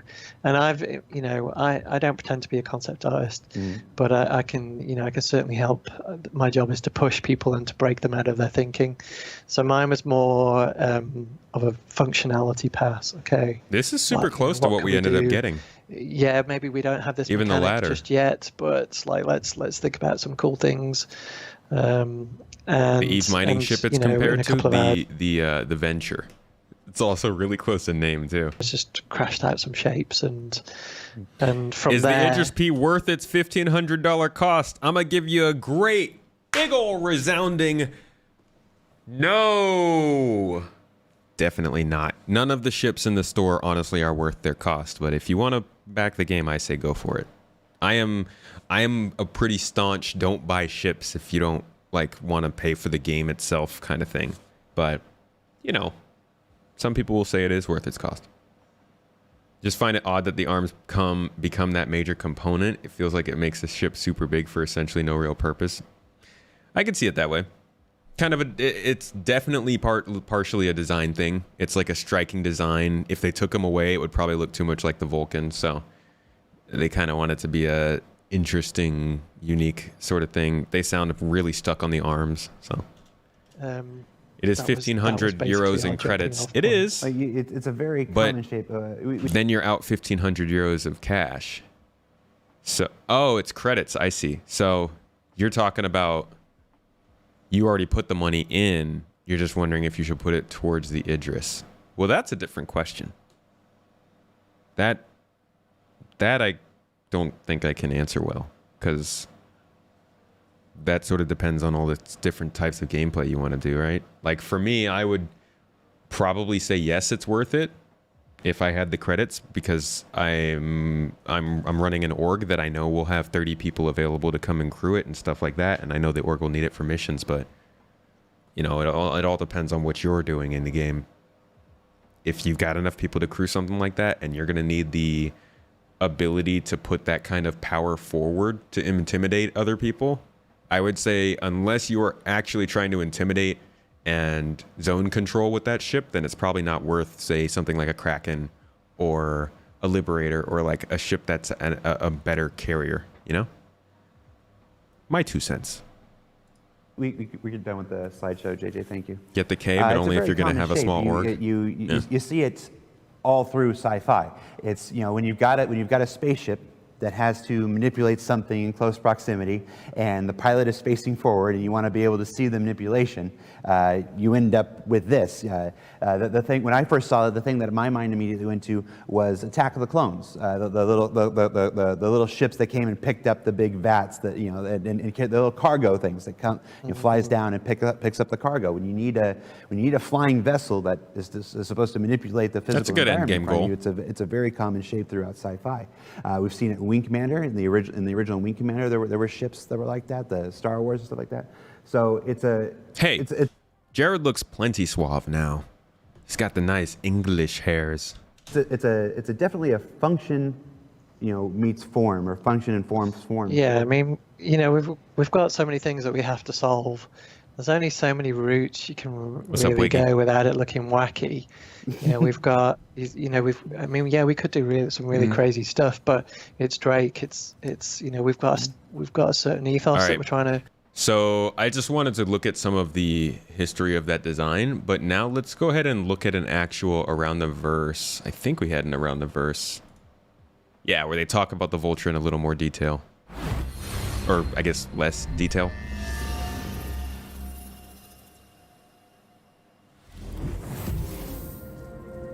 Dang, this is when Around the Verse used to be so freaking thick. Oh my gosh. Seriously, look at this. 30 minutes. 30 freaking minutes. They got the devs to talk so much in these videos. But we are here. Ship shape. How difficult is it to find some of the older content? super hard. It's difficult if you are looking for something specific and not like a subject of a video. If you have the subject of the video, then you can just come in here. I don't know how many people know this, but you can search channels on YouTube. You just come in here, go to their video uploads, hit this little magnifying glass, and then be like, oh, I want to find the Merchantman. And it'll just pull up everything that could possibly match that, from descriptions to tags to titles. And it tends to be fairly good, but you're not gonna find everything. The hard part is when you're looking for a topic that was brought up in and around the verse or something, and yeah, that's hard. Heavy Metal, thank you for the 50. Really enjoy the content. Thank you for your hard work and compelling interviews. No problem. Happy to be doing them. The fact that I can do something that I love and be paid to do it is like the best thing in the world. So thank you so much for the support. Thanks for making it possible. Seriously, these kinds of super chats are the whole reason that I'm able to do it. So let's see what they have to say on ship shape. Maybe Jared can shed a little light on the subject in a new installment of Ship Shape. Oh, I think this was like the reveal of the ship concept. Greetings, citizens, and welcome to another all-new edition of Ship Shape, where we take a quick look at what's on the ship pipeline, who's working on what, provide interviews with developers, and sometimes I end up looking like I'm wearing Daddy's jacket. I mean, it's time to get another suit jacket, I guess. JJ, put it on the list. I'm your host, content manager, Jared Huckabee. Now, over the last 2 weeks, we've been teasing a brand new edition I think of the it's Star better. Citizen universe I don't, in our other programs like Revekara, there's probably a lot of people on both sides of the argument. I think what they do with the Inside Star Citizen now is much better than what they used to do. These around the verses were just so long-winded. I loved it. I loved all the B-roll we got. I loved all like the cool information we got. But they were so long-winded and they were so unfocused. We were constantly getting shown things and having no idea when they might be coming, or why they're being worked on, or what needs to be finished before they could be worked on. It's really nice to now be able to watch an Inside Star Citizen or watch 4 Inside Star Citizens and be like, okay, this is something that I'll probably see in the next few quarters. I think that's way, way, way better for the game's health and the community's health than 2017. Hey, we're building components. Hey, we're building modularity. Hey, we're building docking and explosive decompression and the damage map and salvage and like all this stuff that's just like, well, now we have a bunch of B-roll from 5 years ago of stuff that's still not in the game. I like what they're doing with it now. So many of these videos from all these years ago are so incredibly disappointing, knowing how lackluster SC in its current state. Yeah, compared to a lot of this stuff, it is. It's also really nice, though, to be able to go back and look at them when the stuff actually does come into the game and be like, hey, they're still not leaving these things behind. That's nice. We're going to be going over the whole sea in a little bit, and you'll get to see just how far back they were working on that ship. It's nice to see some of that stuff. They've gotten it down to more science these years. You do miss these long rambles, though. Kind of felt like it had more heart to it in a way. Yeah, the project in general felt like it had more heart back then. And I agree. I liked the thick info. From a backer who's obsessed with development, those are the best. Those are the amazing videos. But as a person who cares a lot about the sanity of the community, I like these more. I like to think that we can kind of replace these rambles and stuff with some of our own content. We don't have the official news, but at least we can ramble with all of you, right? Teasing a brand new addition to the Star Citizen universe in our other programs like Calling All Devs and Reverse the Verse on each and every Monday, respectively. Watch them. But the original introduction of this new concept goes all the way back to our December 2016 I'm glad to still introduce you to that side of things. We presented Happy Hour Game Dev, You Pick the Next Drake Ship. Now, during that broadcast, we had designers and artists ponder multiple explorations of several different ship concepts. For instance, last month's Hercules Starlifter takes its name and overall purpose from the Soviet cargo helicopter concept that we discussed during that show. Cool looking ship. Now, while the specific ship we explored that episode didn't win the vote, we did like the name enough to apply it to a similarly purposed offering from Crusader Industries. So, who was what guy, ship Melchior? Did win the vote? Which concept did you pick to be the next Drake ship? Well, it was close. After about a week's worth of voting back in December, it looked like the Kraken was going to be the next offering from Drake. But roaring ahead with an entry-level profession-based mindset was the Drake Vulture. Now, over the last 6 months, profession-based... Okay, that's a fun little piece of history. This was December 1st, 2017. Going to be the next offering for the Drake. And they put out a little vote. Big beard man, you've not seen him. Was it somebody roaring ahead... Yeah, that's Jared. That's just... He would go back and forth between his hair a lot back then. But yeah, that's Jared. With an entry-level profession-based mindset. Okay, so this was 2017, and we were voting on the next Drake ship between the salvage ship, codename Vulture, the Explorer, codename Corsair, or the Scout carrier, codename Kraken. Super fun to see that because all of those ships are still in concept. What did I say this was? 2017 or 18 or 19? 18. No, that would have been 2017 we did that. Yeah, so almost 5 years later, 2 of these ships are finally coming into the game. And it's just crazy to see that they were all introduced at the same time. And now they're actually kind of coming in around the same time. Mixed feelings. Was the Drake Vulture. Now, over the last 6 months, we've developed this original kernel of an idea into a fully fleshed out concept that we think the Star Citizen community will be proud to add to its hangars. Let's find out more about this newest edition straight from the team. I'm not in any way saying that these ships took too long because, like, my people out there, Crucible crew, like, there are plenty of ships that have been in concept for much longer than these. These weren't even being worked on all that time, right? They were just kind of sold and then put away. Something that I think they've gotten a little better at as well, and I hope they continue to improve on. But back then they released these concepts. It's just interesting to see them all released at the same time or unveiled at the same time, and then also at least 2 of them getting worked on and putting into the game at the same time. Yeah, tells a story of how it can throw you curves, tells a story about priorities, about shifts in ideals, and about poor marketing tactics. Crucible is being worked on. That's actually on our list for today. Working to bring this ship you voted for to life in this week's Ship Shape. But it's just being reconcepted.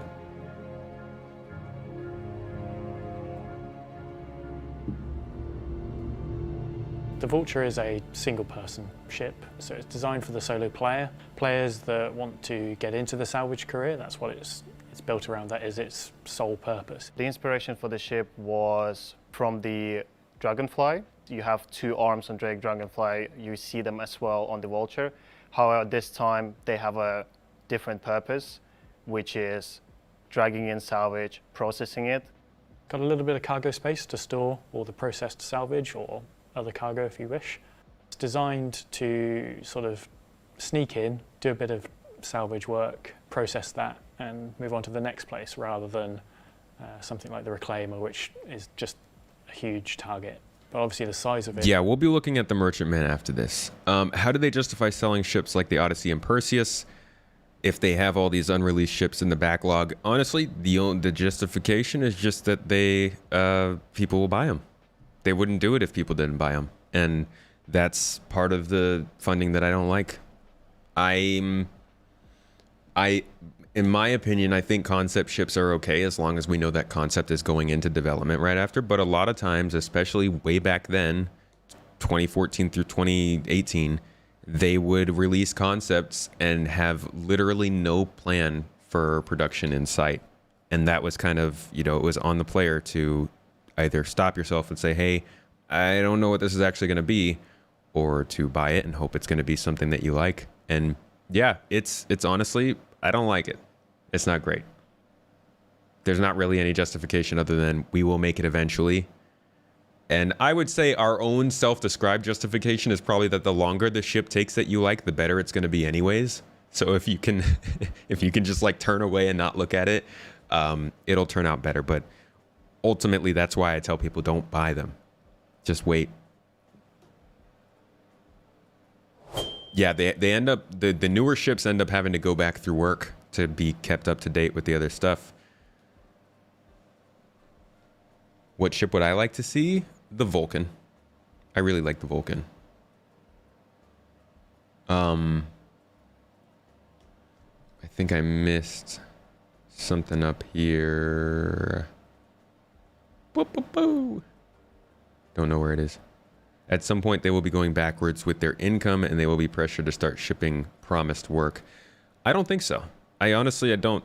I thought that was true for years, and people have been saying that for at least since 2017. People have been saying, at some point, people are going to get tired of this. They're going to stop buying ships. They're going to make less money, and it's because of what I put in the video that I just put out yesterday. People aren't buying into Star Citizen because of the ships. The ships are what gets your attention, but people are spending money on this game because the game's becoming good enough that they can see themselves playing it. They're spending money because the features surrounding the ships are getting good enough to convince people to play it. Most people are spending more than $100 on this game.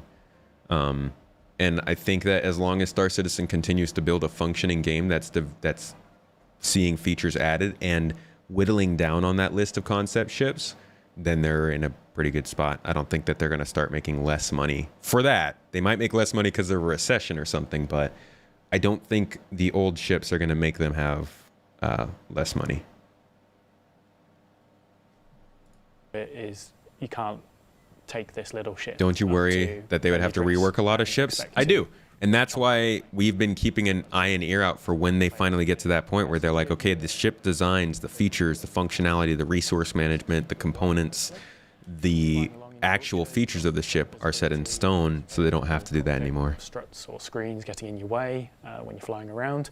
You'll scan for things you want to salvage, just like you'll be scanning for mining. You come alongside, you've got to then decide whether you want to do like a complete salvage, that is taking all the weapons and ordnance off. So if that's the case, EVA out, carry those items back off the ship, put them in your cargo hold for safekeeping, selling later, get back in your ship. Then it's a process of scraping the hull with the scraper beams to sort of strip the surface off. Yeah. That all gets processed. Revicar, I agree with you there. Commodity. Then it's a salvage. Star Citizen is like a realization of everybody's fantasies of the 80s, 90s, and 2000s sci-fi movies and TV shows. That's what people are pumped for. Break apart the hull more. So essentially, the ship cuts up the panels of the wrecks. It drags them in while processing, and then it goes into the second processing stage inside of the ship, where it all gets packed into cubes, just like combine harvesters. At the end, you get a cube of salvage rather than a cube of hay. Depending on the size of what you want to salvage, it can be quite a time-consuming process. If you're there in the Vulture trying to take apart a Starfarer, it's going to take a long time, but you'll probably do it eventually. But it would be better if you had a reclaimer or some friends in Vultures to help you do that. Smaller ships like Gladys is probably not worth a reclaimer's time to go and munch that up, but a Vulture is something that will get a lot of return out of that. We're hoping that it'll be a really good experience. Engineering will change ships. I actually just put a video on the second channel out about that. But the reason, who was asking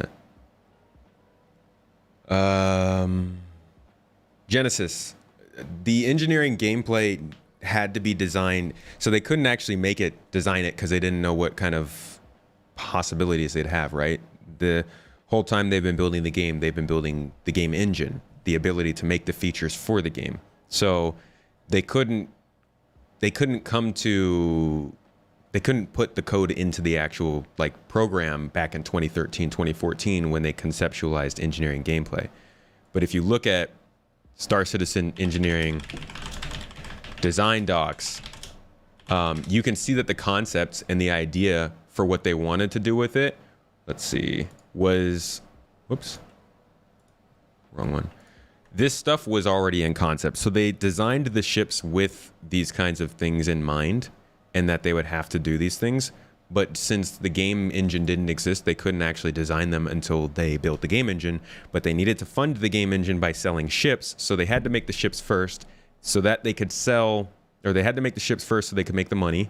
And then they had to use that money to turn around and make the game engine, which then they can then use to update the ships to work how they originally conceptualized. It's a ridiculous way to make a ship or to make a game, but I don't think they had any other way of doing it, to be honest. Where was I? Here we go. the player, you know. That's the way being I a see it, at wide least. range, you know, Could be Star wrong. Citizen, and you're just surrounded by black space, and you come across a wreck. I can't imagine it being sort of a clean thing. There's just going to be chaos going on in front of you, and you're there just stripping metal, pulling bits off.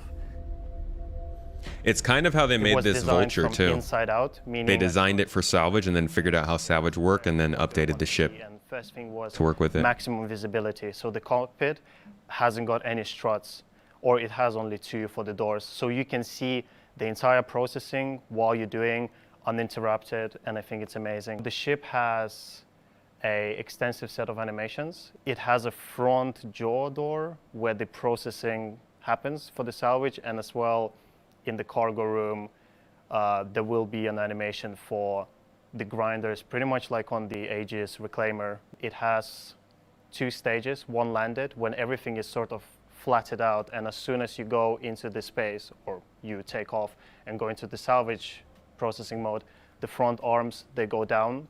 The weapons on the sides fold out from the cabin, so you can actually see them from inside of your cabin, which I think is cool. A lot of ships don't have that.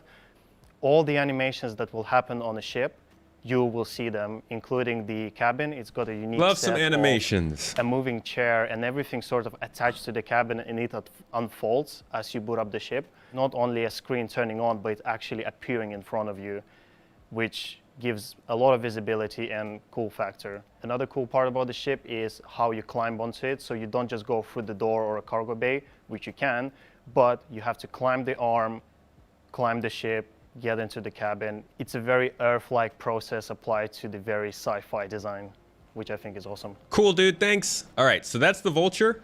And let's see where it is right now. Honestly, the Vulture is the most ready of all the ships we're going over today. Work is scheduled to finish on that within the next couple of weeks, and it has been pretty regularly touted as coming in 3.18. We've seen it functioning with salvage. We've seen it in gray box. We've seen it in final art stuff. It's been on the roadmap. It's been in monthly reports. It's been in the progress tracker. We have seen salvage delayed. Oh my gosh, how many times? Star Citizen salvage delay. I think it's been like 14 times. Like, it's absurd. There's a good picture of it here. It's not 14, but it's something ridiculous. So scheduled for 3.2, delayed to 3.3, delayed again to 3.5, delayed again to 3.8, delayed again to 3.10, delayed again to 4.0, then brought back in for 3.15, and then delayed 3.16, and now it's coming in 3.18. So that's what, 9 delays? 8 or 9 delays on this single piece of gameplay. The most delayed feature in all of gaming history. And never before until this year did we actually start to hear about it on the monthly report or see it in ISC or something like that. So when somebody comes at you and is like, hey, salvage isn't coming, it's been delayed so many times, things are different with it now. Luckily, thank God. But I understand the PTSD. I get it. Comes from the heart. All right, let's look at the Banu Merchantman. This is an exciting little ship. Let's see what they have to say about it. We're not going to listen to all this conversation. We'll jump around and see what they have to say about it in short order. Next thing they work on? What would they work on next? Let's see. After this, we'll have mining, ship combat, foot combat, salvage, kind of repair. Bounty hunting is coming with... Yeah, I think bounty hunting will be the next one that sees some focus. Maybe cargo hauling. But it feels like at this point they're starting to get a solid catalog of game loops. Now they need to start to bring in those supporting features, you know? Base building. Whew! That's a ways out. Medical just got an update last year. So I think... I'm not sure if it'll be super close, but maybe. You might be right. Maybe we'll get something interesting with the actual... more in-depth side of medical gameplay.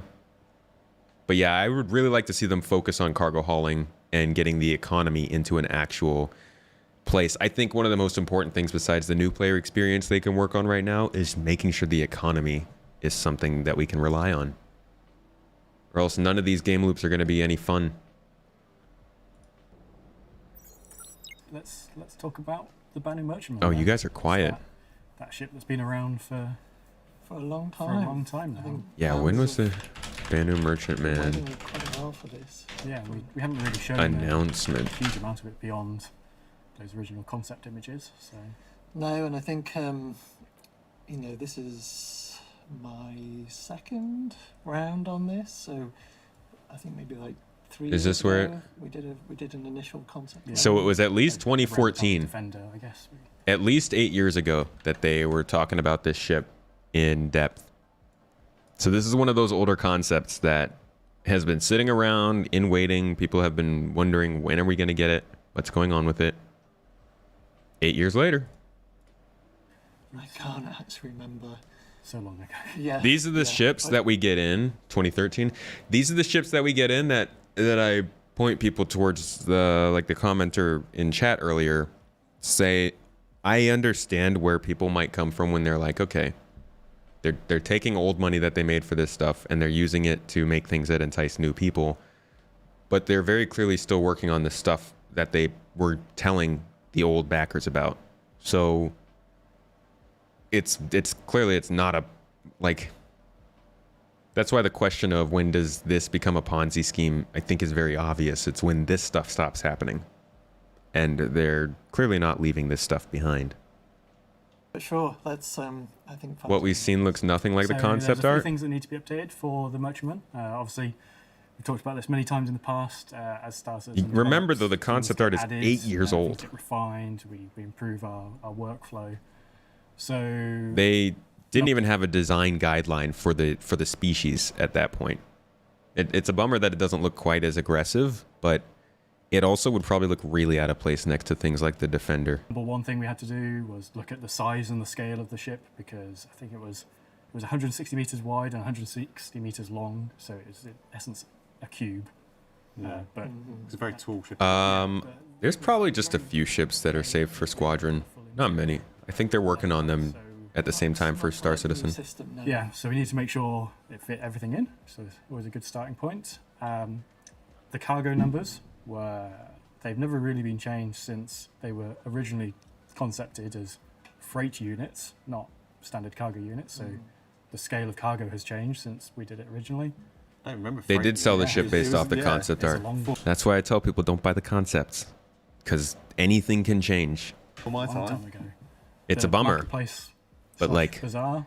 they're basically selling this massive 200-meter ship and saying, hey, this ship's going to have this amount of cargo and these amount of components and this kind of gameplay, and they haven't even built the game. Like, they didn't even know how much space would be needed on either side of the player model to have the hallways in the ship, you know? So I think they're trying to stick the most they can to it, but at the same time, like he's saying now, they had to go back to the concept and be like, okay, can we actually fit this stuff into there? Need to have a good working out. And then lastly, we want to have some You have 3 to synergy 10 different between projects the going in your Defender and warehouse. the Merchantman, so we found a way to get a Defender hangar. On Hell that, yeah, so- CIG. God, I love it. Don't even have to sub if you just play that dang saxophone for me. It's f***ing great. Thank you so much, Senalaya. That's 5 gifted subs out to the community. I appreciate it a ton. You get us some great music. You get us a raffle going. You're supporting the channel. What more is there? Check this out. If you don't believe that Star Citizen sells dreams, let me show you something. This is like, I remember watching this and just being like, ah, okay. I see you, Star Citizen. I see what you're trying to do here. This video clip. This gets me. There it is. The Odyssey. This ship is something else, huh? I mean, supposedly it basically becomes your own personal space station. Imagine just taking this thing out as far as you can, dropping anchor and just living. I mean, that's it, Jimmy. The Whitleys just got their hands on an Odyssey prototype. I'm sure they wouldn't mind if I borrowed it, you know, for a little sabbatical someplace. I don't know, like the Pyro system. Yeah, or someplace like that. I mean, someplace where no one will bother me. I need to get my head straight before next season. If I... obviously this is a very normal thing to do in trailers for things, but come on, like that was like, we were just talking about exploration, how much people want to do it. They knew exactly who wants this ship. People love the idea of exploration, and to have somebody in fiction just talking about how amazing it would be to just go out and drop anchor and just live and explore. Like, people were pumped about that idea. They sell dreams, for sure. But like, you have to sell dreams to get big things done. Look at the what is it? The SLS. Rest in peace. I guess not rest in peace, but like, they couldn't launch today. Very sad. But like, that's what people do for everything that's big and cool. I mean, if you need public funding for it, or I guess private funding, I don't know, then you try and sell people on what they want to hear, and then try your best to meet that. It's like politics 101. We've been imagining for 10 years now. I don't want to have to imagine anymore. I'm done imagining now. I've imagined so much, please. All right, where were we? Sorry, we keep getting distracted. Little rants and tangents. So let's talk about the exterior. I guess thinking about it, seems so long ago. Will Jax be back in time for ISC this year? Gosh, I don't know what they're going to do with that. The Defender to the ship basically had the biggest impact in a way. Like just Yo, Karmic Joke, thank you so much for the resub. I appreciate you, friend. Because the Defender is not a slim ship, is it? No, it's deceptively Wiz. big to me. Like the Defender, I 07s. always think in my head that it's this tiny little thing, but in flight mode it's quite slim. Yeah. But And then when it's landed, it's got this sort of, big stance. Yeah. So this has been. That's fair, Mudazoya. I think I've probably been on this for maybe a year, something like that now. And I said before, we did an initial round of concept work, and it was sort of done more in isolation. So we didn't really have a full interior. We sort of treated it more as, okay, we need a corridor, we need an idea of a marketplace, we need an idea of a bridge, and we'll kind of sort of piece them together. And so that was maybe like 3 years ago, something like that. And obviously processes changed. Ooh, that's a good question for Wednesday. It's more about when do I think we'll get hangers? We'll do a deep dive on that one. Things making sense, less rule of cool. If we still have the coolness, but you want it to work. Was Paul Jones? That's Paul Jones. I think when you kind of do it. Like, Yeah, all these people are still working ships, you here. think, oh, This video is only 8 months old, I'd say. It's October.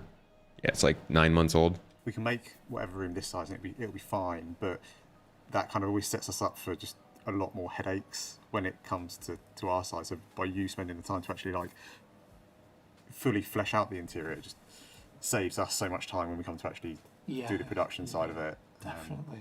Kind of takes all that risk away from us and puts it up front onto you basically. Yeah. So thanks, Paul. Yeah. You're welcome. All right, let's jump. There we go. We tried hard. I mean, you can see here that the ship did have to scale up. Yep.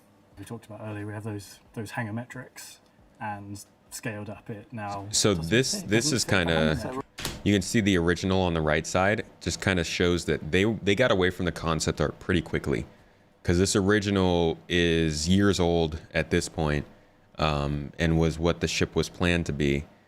To be honest, it looks like they just kind of made it more ornate, if that's the word you could use for it. Hanger metrics, and scaled up it now. Doesn't fit the hanger metrics. So we'll get to the solution in a little bit. Yeah. And just a quick shot of the front, and you can actually see that from the front it hasn't actually changed that much. It's grown a little bit in height, but gained a little bit of body mass, but overall pretty similar. I mean, we've the ethos of this whole thing is, the ship was really cool anyway. Like, Yeah, man, I was in my teens when I backed this game. it wasn't that we wanted to change it just for change's sake. Was I? It was just, Yeah, I think I was 18 or 19 when I backed this game. we need to make it work. We do need to advance it. And so Anything between CIG can show me this myself, year that would blow my mind, probably functioning AI. Realistically though, like if the AI was functioning in a major way in this game before they got server meshing in, yeah, my mind would be blown. there's a huge amount of ship. Yeah, yeah, and Yeah. you know, hands down, this has been the most difficult and hardest ship to date. Like, I've not had a nervous breakdown. Actually, you know, the whole process has been quite nice in a way. But I'm gonna it's just jump been forward to a long. highlight. I think this is the one that, like, It's a marathon. to begin with, I was really scared, and then the kind of like the closer you've kind of got to finishing your work, the kind of like the less scared I'm getting and the more excited I'm getting. And I'll probably have, when we get into production, I'll be like, oh no, what are we going to do? And then again, once we kind of actually kind of get over that hurdle, because it's quite an intimidating ship, not like just visually, but like Yeah. yeah. I mean, there's a lot of cool stuff. I mean, we're seeing here the sort of hangar opening. So basically, we've, you know, one of the sort of design philosophies of the Banu ships is they sort of incorporate tech where it suits them. So they use tech from humans, they use tech from Xi'an, whatever suits them to sort of achieve what their needs are.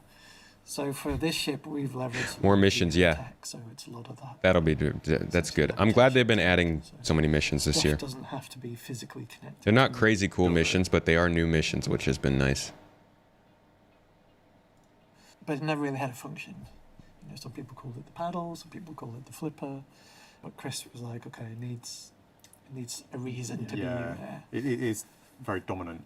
Yeah, in this development, yeah. isn't it? So. I'll always remember that one bit of Defender concept art where it's just there, just destroying a mountain. It flies over, just dragging it through. So we've... Yeah, they actually... Is this concept art different from... This actually already looks a little less aggressive with the tip and everything. This is fairly old concept art too. Oh, 2017. Okay, so they had definitely changed the model by 2017. I wonder why they updated concept work. Mountain. It flies over, just dragging it through. So we've, you know, it's a multifunction essentially. That's the old one? One of the difficulties was at the top of that flipper, fuel scoop, sorry, is basically the entrance to the marketplace for traders and the public. So it was, you know, there's that challenge of what it needs to look, you know, it needs to do its job, but it also needs to look visually appealing because it's going to be the entrance. So there was, and we'll see that a little in a second. But it was, yeah, it was always a bit of a tricky thing to solve, and so. All drop down at the same time, then you couldn't get in the ship to start with. So We did have a solution, but Yeah. This is definitely better. yeah, so now it's enclosed. You just have one way of dropping at the front, and then we'll see later. This ship's going to carry so how much it's all cargo. managed inside. So you can have the front ramp open and Images of, you know, basically explaining how we've been dealing with design decisions and how that's affected art. And so now we move on to the sort of the sexy stuff of looking at how we've taken the sort of the existing Banu materials, you know, from the early merchant moments. God, it looks so good. There's a lot of good stuff on that. Give me those And then materials. just progressing it a little bit further. Does it have windows? You know, again, this is still probably, you know, this is subject Just to change fly out of. still. You know, it's previs, but in terms of where it's heading, you know, it's really quite exciting. And so, you know, not everything is modelled in this, so, you know, there probably will be more folds in the metal, kind of like there is on the Defender. Where, Yeah. You know, yeah, if you look at the concept images versus where it all ends up pivoting on those arms, Yeah. there's a lot more detail. there's a lot more, yeah, there's a lot more sort of intricate sort of folding of the metal. And so we're just kind of like working in, we're kind of sort of turning it into more, it is more ornate. It's more of a sort of Ornate. I'm sure we'll have a good kick-off on this one. All right, what did they say I'll here? start on this. After this, we'll get to the most So recent update on the Merchantman and then that's move the on to the next exterior. ship. We'll move on to the interior. Yes, we'll go over how it was, how it is. And That thing in the front, a big gun? mystery tour through the up through interior. the ship. Yeah, yeah. So it was a lot simpler, wasn't it? Yeah. Back in the day, it was pre-metric, so we didn't have all the requirements in place. No components. No component. A little bit further. The big in the, oh no, it's- this? No, I don't think that's, I think that's like a mechanism for animating the top part of the ship or something. I don't think that's a gun. You know, as a trader, you're locked off to a certain route. As a crew, It got less ornate? But as a trader, Dog, what? Have you seen the way that they changed the materials and flow of this thing? you know, Look at again, this that. is- It's got like swirlies and lights, and it's gold and dark, and like it's got all that stuff going on. And then the old concept art is just like black. And well, that's about it. I can't even find it now.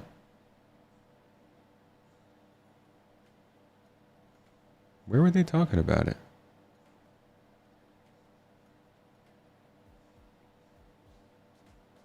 With the flipper. Where is the flipper? Nah, I can't find it.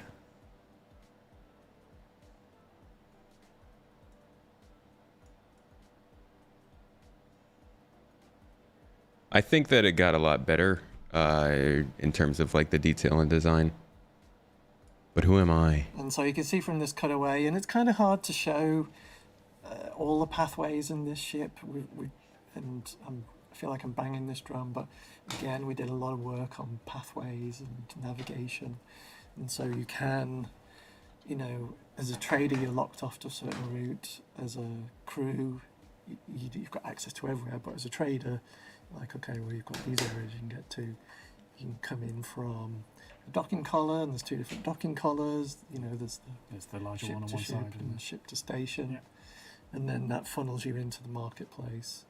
And then you can go back down through the flipper or vice. This is an absurd amount of like, gosh. So, you know, in terms of... I remember when I was a kid and I always thought about the idea of having cool spaceships to walk around in a game. Like the Pillar of Autumn in Halo, I always thought like, how cool would it be if I could just be a part of this ship and during normal times and not when we're getting invaded by some mysterious alien organization. This is it. There's like freaking 5 decks, different rooms. They got staircases and engine rooms and cargo decks, and like it's just crazy that this is actually happening. God bless whoever needs to come up with the gameplay to make this thing viable. Because as of right now, I highly doubt this is coming into game with that trading aspect of gameplay working for it. But dang, the fact that it's actually physically existent is very cool. And I don't have to pay $1 to experience it. That's the nice part. I just find a friend who has it. Flipper or vice versa. Pillar of Autumn is massive, and yeah. So, you know, in terms of what's changed, we've had to create space for the cargo.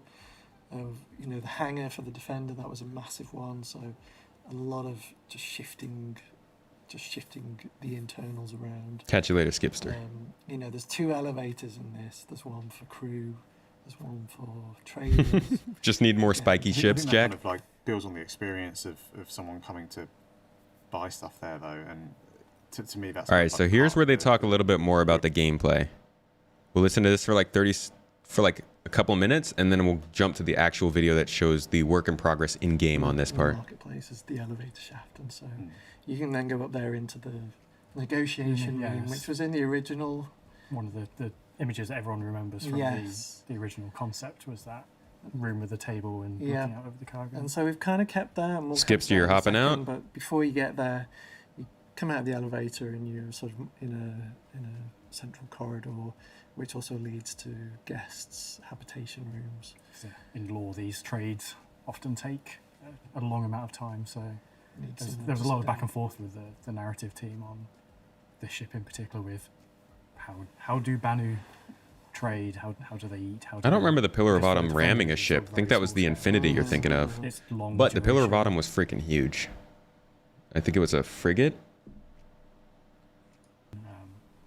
So these trades can take days, weeks, maybe months. So the people that are coming on board to trade need a place to stay. Skippy! Good to see you. Kind of flying this, they don't have in my head they don't have like a base of operations. Like this is their home. Yeah. So you know, like you say, if you're trading I guess some of these things could be their livelihood.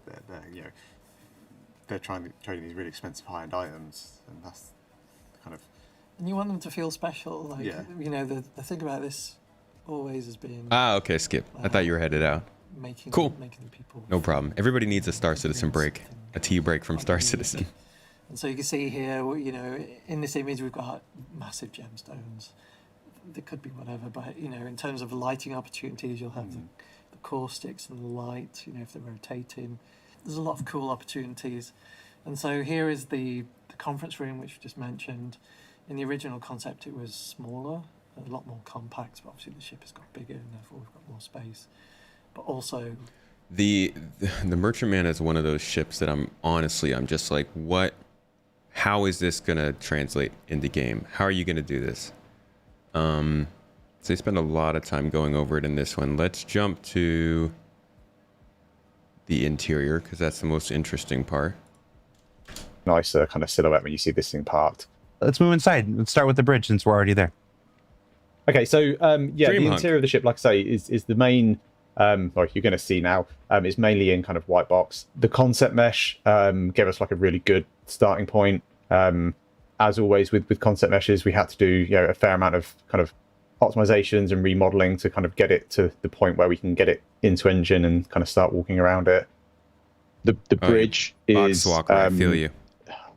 I'm trying not to say the same thing for every area. It's massive, and that, you can just.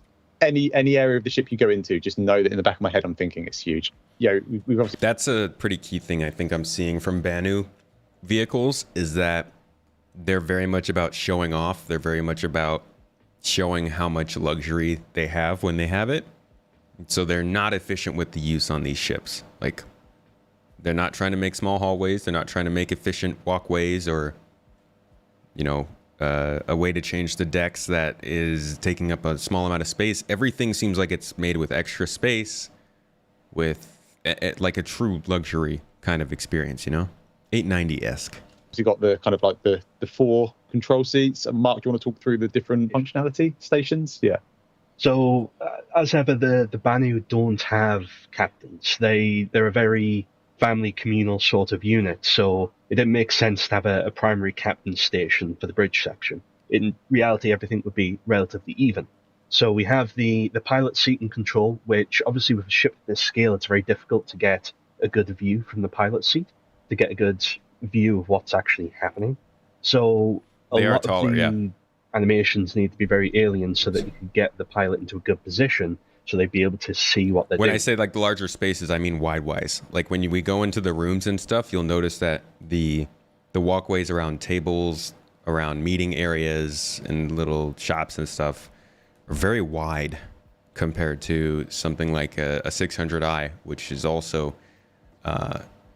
makes use of space but has relatively smaller spaces, I would say, than the Banu Merchantman. Not in the sense that, obviously the ship is smaller, but the scale feels different. Part of that comes from that size, like you said as well. But I think the empty spaces in terms of actual floor space are part of that luxury feel of being in a Banu ship that's meant to exude sort of exclusivity and stuff. So we use a lot of Xi'an tech, which lift things up through gravity, so they get this fantastic view out the front, so you can see where you're actually going. Was it meant to be a blockade runner? So you've got your primary pilot seat. Then to the right of them, you have your co-pilot seat. Then 2 stations behind are for the large remote turrets that the ship has for defense. So if you ever need it, people can quickly jump into these seats and get into the action to try and defend you from whatever's happening if it's coming up behind or the sides. Obviously, if it's coming on front, the pilot has more than enough means to be able to deal with it themselves. And if your instinct was to stop the YouTube video and go immediately to comments and say, it's pronounced Shion, Mark. Mark. Get a better hobby. I'll say you'd be correct. Directly behind the bridge where the actual operations occur, you have some basic I don't know what would be able to play first stuff as. goes wrong. So you have some suit lockers to put emergency suits in, because obviously they're not going to want to go around in their day-to-day lives wearing their spacesuit all the time. But if something goes wrong, they do want them to hand. So next to the actual escape pods, you have your suit lockers to quickly get suited and booted, and then be able to get into your escape pod and get out of there if you need to. So they have one on either side, one for each of the actual crew that would be on the bridge, as well as a couple of extra, because leading a little further down, we actually have the more habitation side of the ship, but we'll get to that when we get there. Directly behind, we also have the entryway to get inside the main man turret. This is kind of one of the rooms that we spent a bit of time kind of playing with in white box and making sure we got it right. We really wanted this to kind of feel like quite a moment walking into it. Yeah. Go on, Jared. No. Okay. Even in gray box, this is quite a moment here.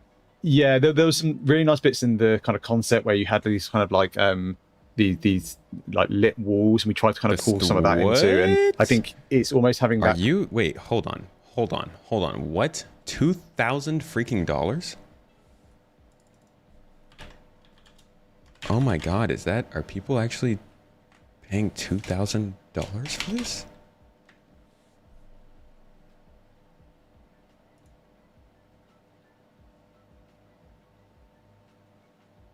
They don't even have the price on here. Oh, pledge? No, it says 600. It started out at 250, yeah, but it's at 600 now because this thing grew,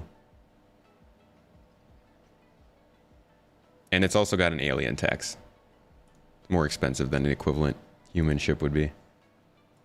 Kind of moment of Jesus, you freaked me out. Like solitude before you kind of get yoinked up into battle. So it's quite a lonely area of the ship. Everywhere else on the ship kind of feels like it's built for like Mark was saying, like the family, whereas this is kind of very purposeful. You know what you're getting into as soon as you walk in that room. And obviously the exterior shell there, when all said and done, would open up and reveal you to the outside. Yeah, absolutely. So an interesting thing about the turret, because it's probably some people are going to be curious about, is how it actually works, because there's no big arm there behind it or anything like that. Once again, it's using alien technology that's keeping it up in place, which is what the plinth is for behind it. And there's an air shield that will be going around the top of here so that when you actually enter the turret, you're not about 3,000 venting the entirety of the room. Obviously, that does mean that people could try and sneak onto your ship, but while your turret's manned, that might not be the safest thing for them to do. I love that Xi'an Fight of the Navigator tech. Moving down from the actual bridge area, we then move into the sanctuary. So the Banu are known for being very multicultural when it comes to their religious beliefs. So they have a entire area dedicated to worship, to fortune, to hoping that things are going to go well for them, or that the next trade deal is going to be a good one. So this is sort of at the end of the tree of life. The C2 is less than this. Entire ship's built around, and it makes sense for it to be at the end of the tree because it's where everything comes out from. So it was important to keep that feel that it runs through the root of the ship. Going off the side of the sanctuary area, we have the med bay, something that people are very curious about where it actually was. It's just off to the side, just behind the bridge, just near where all of the actual habitation is. You have a primary medical care bed, which will do your day-to-day actual healing. Much space, and then you have recovery beds similar to the ones we have on the Carrack. Now, rather than just being a bed, 700. decided to try something a little different. It's now these pools of healing gel that you lie in just to recover from any significant operation that you had. They call it slurp healing. Yeah, this was again an excuse to kind of just push the ship away from what we're used to seeing. So originally we had like the 3 beds lined up in here, and it was functional. It was it still looked good. It was just like, it'd be really nice if these if you had your operation and then you just sink down into that recovery pool, and Times drippings with goo. Yeah, exactly. Secretly tucked behind the actual medical section is where the actual medical officer would work. So it's his main station, as well as storage supplies for whatever medical supplies that he needs. Obviously, at the moment, it's just... Okay, I'm going to jump forward to some of the more important rooms, because we got to get a move on here. A bit larger. So there's that kind of balance between making things work for both scales of character and making sure that, characters and... as well as the actual social area, so people can sit around, talk, plan stuff out.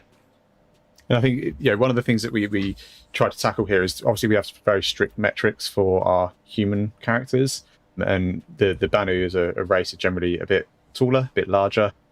So there's that kind of balance between making things work for both scales of character and making sure that we don't end up with let's say like the child in the sea. And I remember we brought it up in one of the update meetings, and the consensus was, well, this is a Banu ship, and whilst they support all the other races that we have in our universe, ultimately it's their ship, and so things should be made to their scale. Directly off the habitation area, we have a secondary control for the hangar section.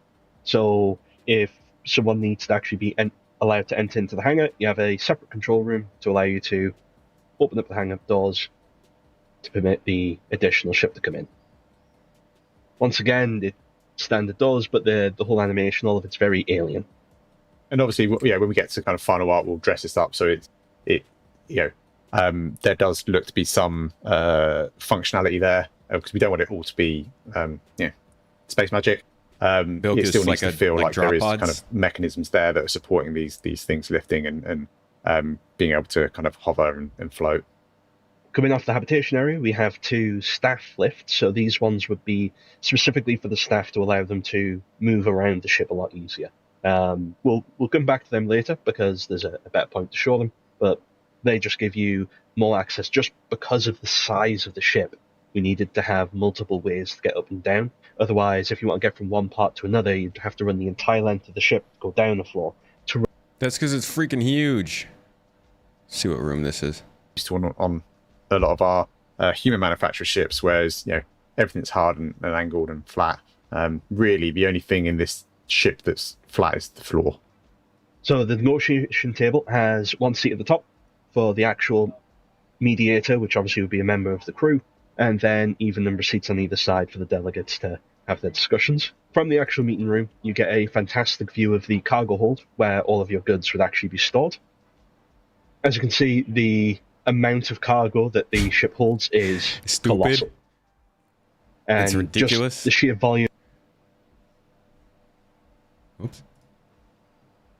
So I think this is what a lot of the kind of customers are going to see when they first walk into the ship. It's this sort of like reveal of the market area. And what we tried to do in this area is kind of everywhere you walk into it, you're kind of walking through a small tunnel or quite a tight space, so that when you kind of do walk into it, it does then open up and you can see that sort of like that grandeur and that height of the ship. And this is only 2 out of, I think it's 5 or 6 floors at this point of the part of the ship you're in. But I think it's just a nice kind of like... Doesn't that look kind of like a Vandal blade right here, without any textures or anything? I could see it. Reveal of the overall kind of again, just repeating that size and that verticality that we see in the other areas of the ship. I think we've already shown a lot of the concept art of this area already, but the idea here is that you've got this hollow in the middle that will kind of will allow the traders to kind of show off some of their items that might not fit in the shops or might be too valuable to place in the shops. So yeah, it's a very exciting area of the ship, this part. Okay, and the last area we want to show you today... Just for clarification, because I'm seeing this conversation in chat, there are actually different forms of exploration in the game. If you look at certain ships, some of them are called scout ships, some of them are called pathfinders, and some of them are called just exploration ships. I think what you're looking for is pathfinders, ships that are determined to go out into unexplored areas and find things that are completely disconnected from everything else, whereas other exploration ships are focused more on finding resources, finding viable areas for new settlements and bases, and mining expeditions, finding derelict ships and space stations that can be salvaged and stuff like that. So there's definitely different types of exploration in this game. I think touring is outside of that, though. Is kind of the area that we spent a little bit more time on. It's a little bit further along. We've tried to take some areas and push their visuals, so we've got a good understanding of how much work's involved and what the kind of like the final ship is actually going to look like. Oh, little beds. Because it is such a large ship and there's going to be a lot of people ultimately working on it. I think it's good to have that kind of key area that you can kind of refer to as this is what the merchantman's all about. And whilst each area of the ship will have its own feel, will have its own kind of style and in its own forms, I think this is a good indication of the kind of elegance. And if you imagine this is the crew area and the guest area is going to be a level above this, I think it gives you a good idea of what we're aiming for. That's a nice crew area. The other thing is with the Banu, They got that mood lighting. All right. So from here, we're actually going to, let's see what they say here. And Really then we'll happy look with at the progress we've current made so update. far, but at the moment we are kind of at that point where we've got a skeleton crew just kind of working out everything that we need to get done to deliver the ship. When time permits, we'll be able to ramp that up and bring on more of the team to kind of get through the amount of work that's involved. Super excited with where it's up to. I think it's going to be one of those that kind of stand out, one of those hallmark ships that kind of defines what Star Citizen is. It shows that there's more to our universe than single-seater fighters and the likes. Which is very nice because, honestly, fighting is one of the least interesting things in this game to me. I'm really excited for the Merchantman just because it's such an impressive ship. I don't think it holds much value in terms of gameplay just yet, but I mean, holy crap. This is going to be the most impressive spaceship in a video game when it comes out. I don't think you could beat it with anything else unless you fully designed those other things. But Merchantman is very cool. I would tell anybody asking about it to stay away from it in terms of buying, but when it's in game, I think everybody should take a chance to check it out. Let's see where it is, though, in the progress tracker. Come on now. Merchantman.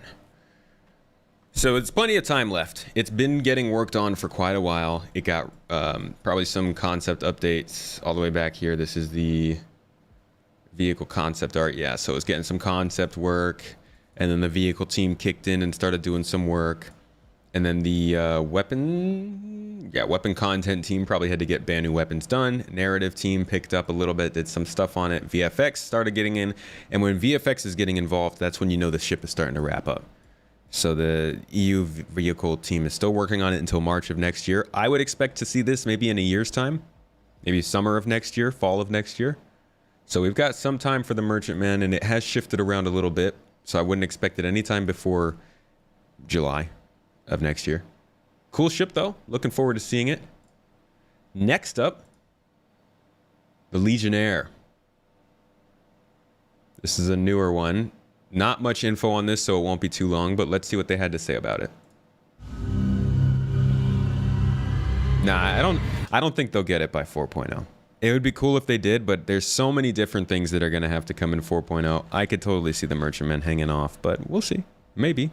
That'd be cool. If they get that in 4.0 as well, I'll feel a lot better about the amount of stuff they're willing to put into updates at the same time. 3.18 is already looking like a good expansion on how they're releasing their updates and how much content is in each one. So hopefully they continue that trend. We'll see. Odyssey is not being worked on right now.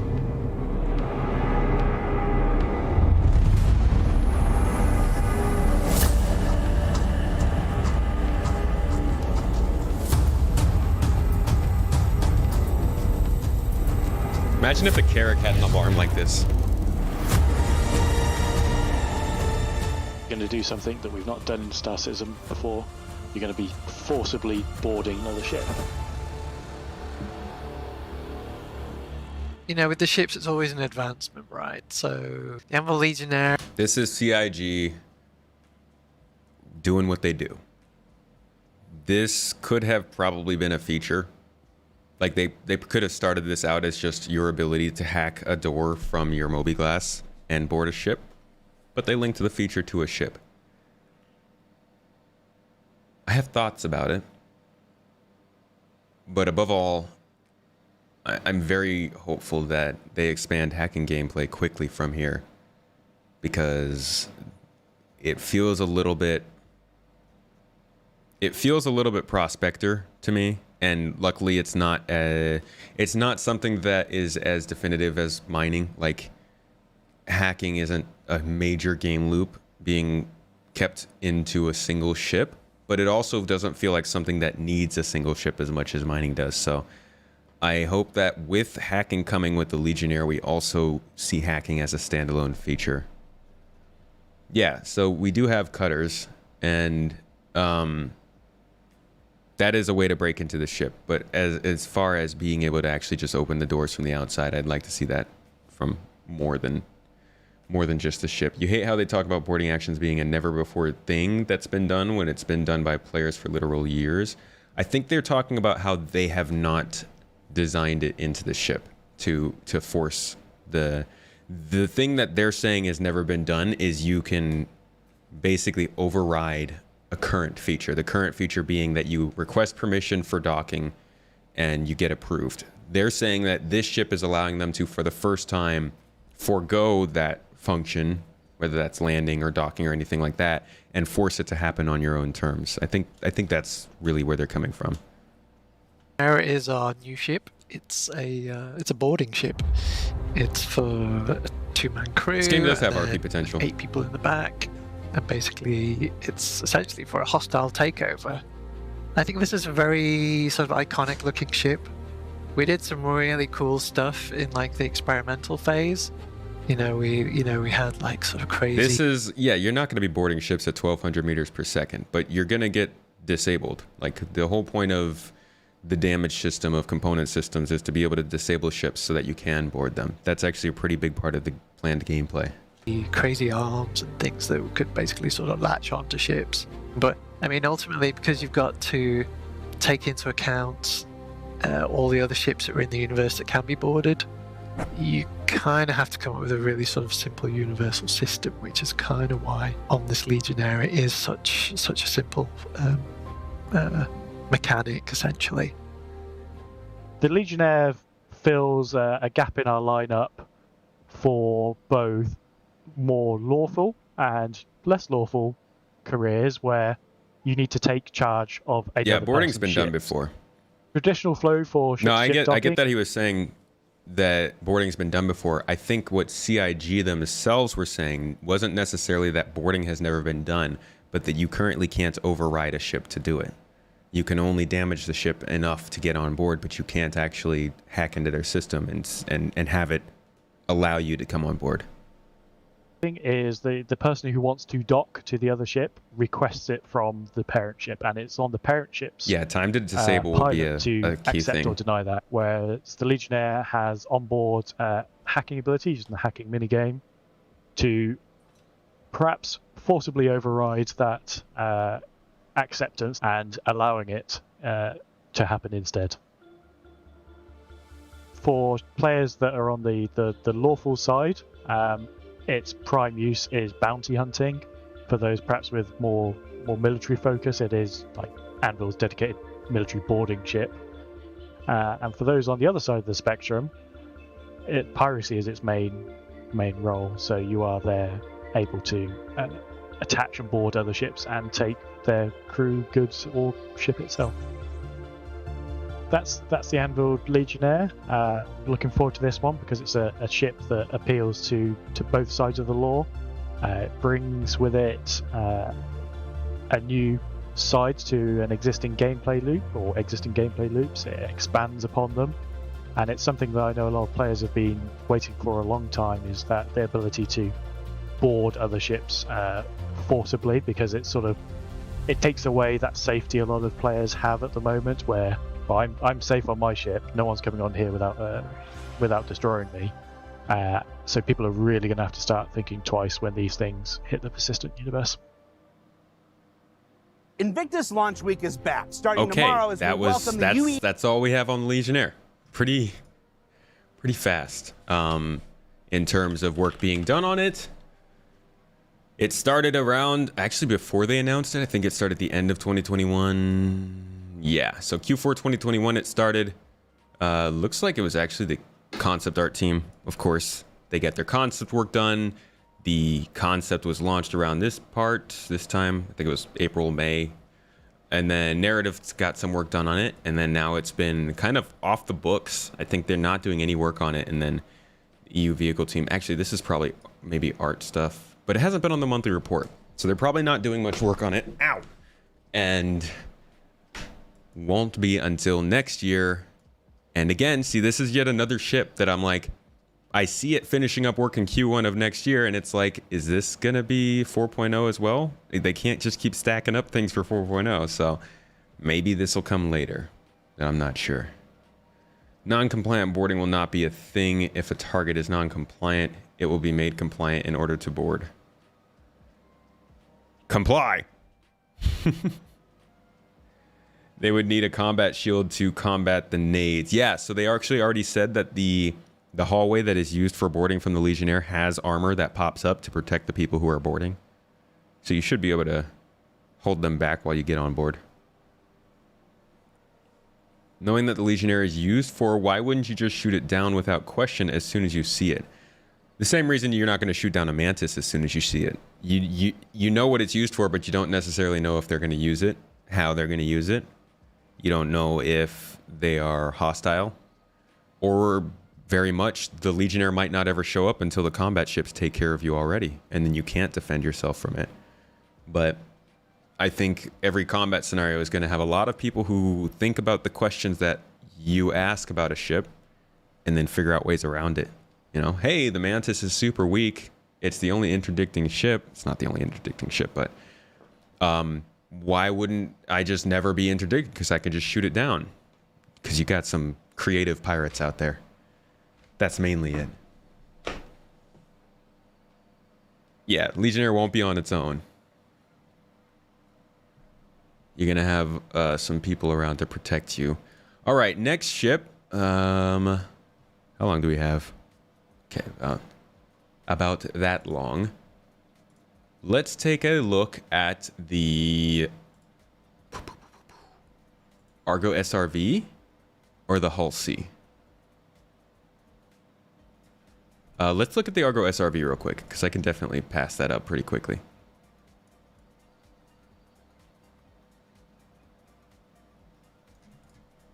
Our tugboat, introduced back in 2019, currently seeing work scheduled, and it's been on a monthly report, so we know it's actively being worked on. Scheduled to finish at the end of this year. Let's see what they have to say about it. What are you going to do for that particular character? Do you want to use the shadow proxy? Do you want to use... How about the new vehicle? Oh, I hear that's from a manufacturer we haven't heard from in a while. Oh, mysterious. Let's go to vehicle. The Legionnaire is going to be your daily driver. And concept artist Sarah Interesting choice. What draw calls?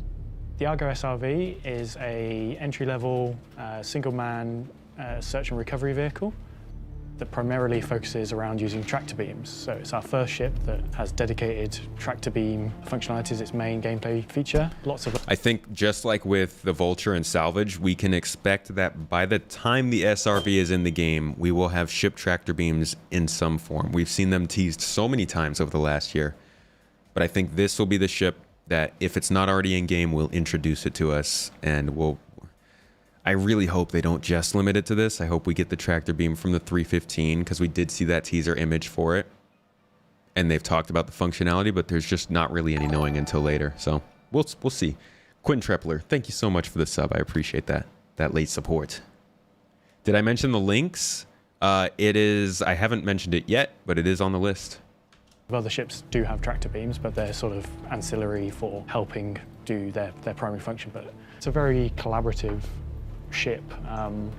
Obviously, as a recovery ship, you need someone else to be recovered. If there's not players, yeah, they haven't shown them in any builds. NPC missions to accept and take on, so there will always be something to do, whether it's NPC or players. But you can use it as a group for some of those other gameplay loops, like mining or salvage, to help with those. The SRV, its sole focus is purely around its tractor beam and recovering other vehicles. For me, I've never really, I suppose, done anything quite like this, which is quite exciting. So this is Sarah McCullough. She's one of the most loved concept artists in Star Citizen. The ships she's made have all gone over pretty well with the community. Unfortunately, though, she has left and since been working, I believe it's Star Atlas stuff. I'm pretty sure she's a freelancer, so she might be working somewhere else, but last I saw, she was doing some Star Atlas stuff. It's so versatile, and you don't necessarily have to pull ships either. You can pull cargo as well. So with that in mind, I had to make the tractor beam quite versatile in terms of its movement and also its radius of traction. The SRV has quite a large power plant to power the tractor beam, which is quite a power-hungry device. Obviously, masses vary hugely depending on planets and what cargo's inside the ship. But we envisage the default operating range to be around the Cutlass, up to perhaps the Constellation, depending on how it's loaded. But for a single SRV, Cutlasses and that area should be what you're able to recover yourself. If there's more than one of you, you can pull it together to be able to maneuver larger ships. Same for the reverse for smaller. You might be able to pick up a couple of smaller vehicles, sort of just clump them up and take them together. The considerations that went into mainly the arms of this SRV is they had to be quite versatile, and they also had to move quite a significant amount so that it didn't matter where you were or got stuck. These arms and this tractor pad could hone in and pull you up. So I had to make sure that this back section had enough room for these arms to grab you essentially. But I also wanted to make it look really like grounded as well, like cool tech and with a bit of cool hard surface as well, just thrown in. As I say, I looked at real life to just see the range of movement, particularly as well wrists. I think the human body is really good to see how flexible you are, because you know you've got this great degree of movement in your own body. I think machinery, as well as always trying to imitate parts of the human body, which is what I thought is in this toe arm, where you want this flexibility in order to, doesn't matter where you are or you're stuck, you've got this degree of movement that allows you to just track wherever you need to be and then hone in on it and pull it up. So I just look at real life nature and also robotics and try God, what a to beautiful ground ship. it in reality, but also give it the... Although it is kind of crazy how much of this ship is basically unusable because it's just for the function. Like, you only really got that center space, and it's from the orange part forward. That's really not that much space for how big the ship is. Not early for prayer. It happens 5 times a day, different times. 325A utility mount in addition to that weapon mount. I thought it was the 315 that had the utility mount. But in terms of Chris not talking much, I'm guessing that's likely because they're telling him not to. If I were Chris, I wouldn't show my face until after the stuff from the last chairman's letter was actually happening. Or if I was going to show my face, it would be to explain why it's not happening. But I imagine we'll probably see an update from him in the next few months. We're about to hit 500 million in funding, and it's the 10-year anniversary of the Kickstarter. So we'll probably get something from him in November or October.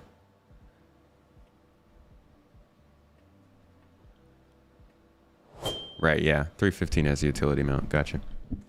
Sci-fi twist that, you know, is really cool and looks really feasible. We picked Argo alternative color for the ship Kraken. because we want to expand the Argo range. We could have picked Misk or some of the other more industrial ships, but Argo, we've only got really the MPUV as the sole ship there, and we wanted to build that line up. So this is before the mole. We can put other ships in there, and we have a wider range of concepts to pull from. The Argo SRV is available to everyone tomorrow, so head to the RSI website for more details on Friday. There's also a special edition Super Hornet Heartseeker available just in time to celebrate Valentine's Day. It's a custom loadout with a thematically appropriate skin. And while you're checking that out, you can also take a look at the winners. Yeah, the raft came a little later too. Okay, so that was the Argo SRV. Really not too much to go over with that, other than that it's a tugboat. Tractor beams might come with it.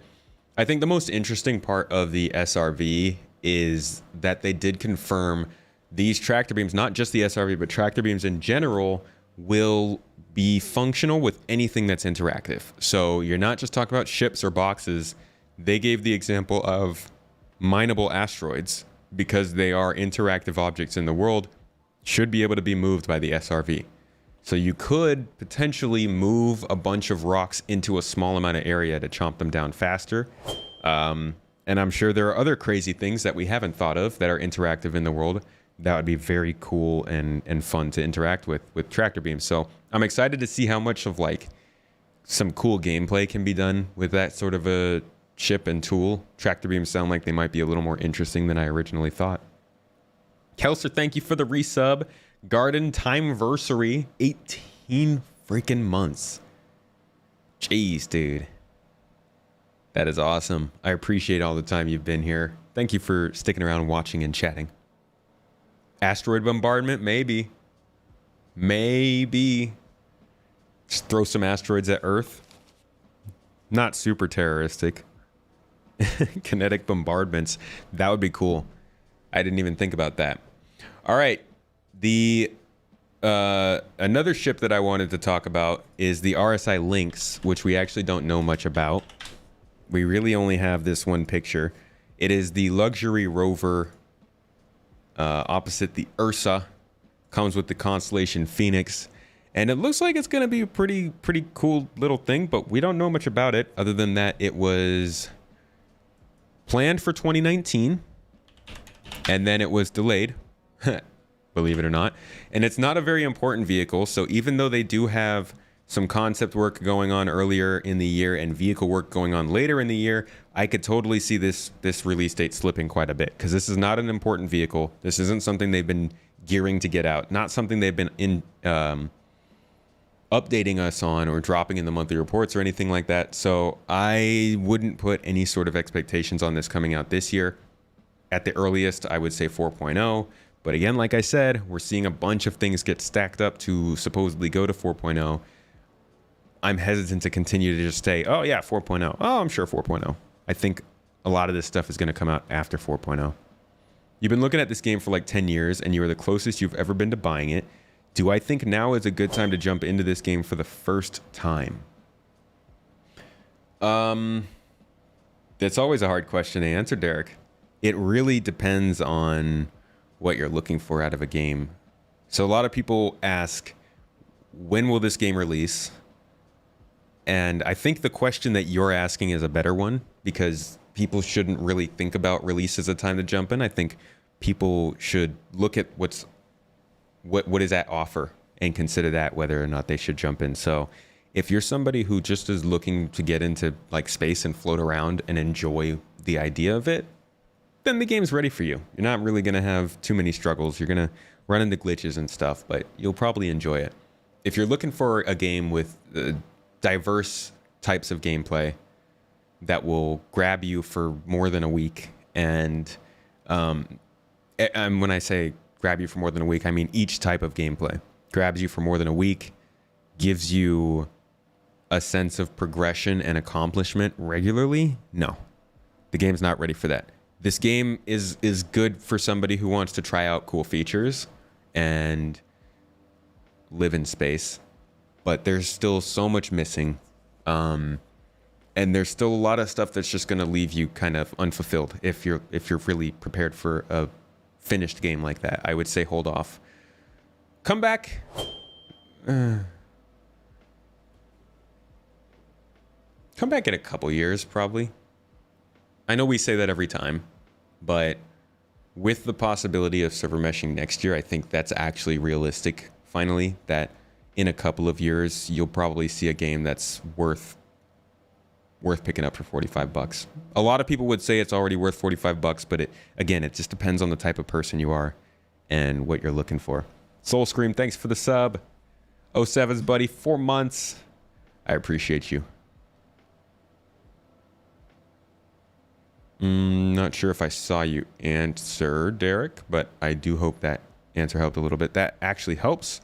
What's holding you back right now is getting it, just having...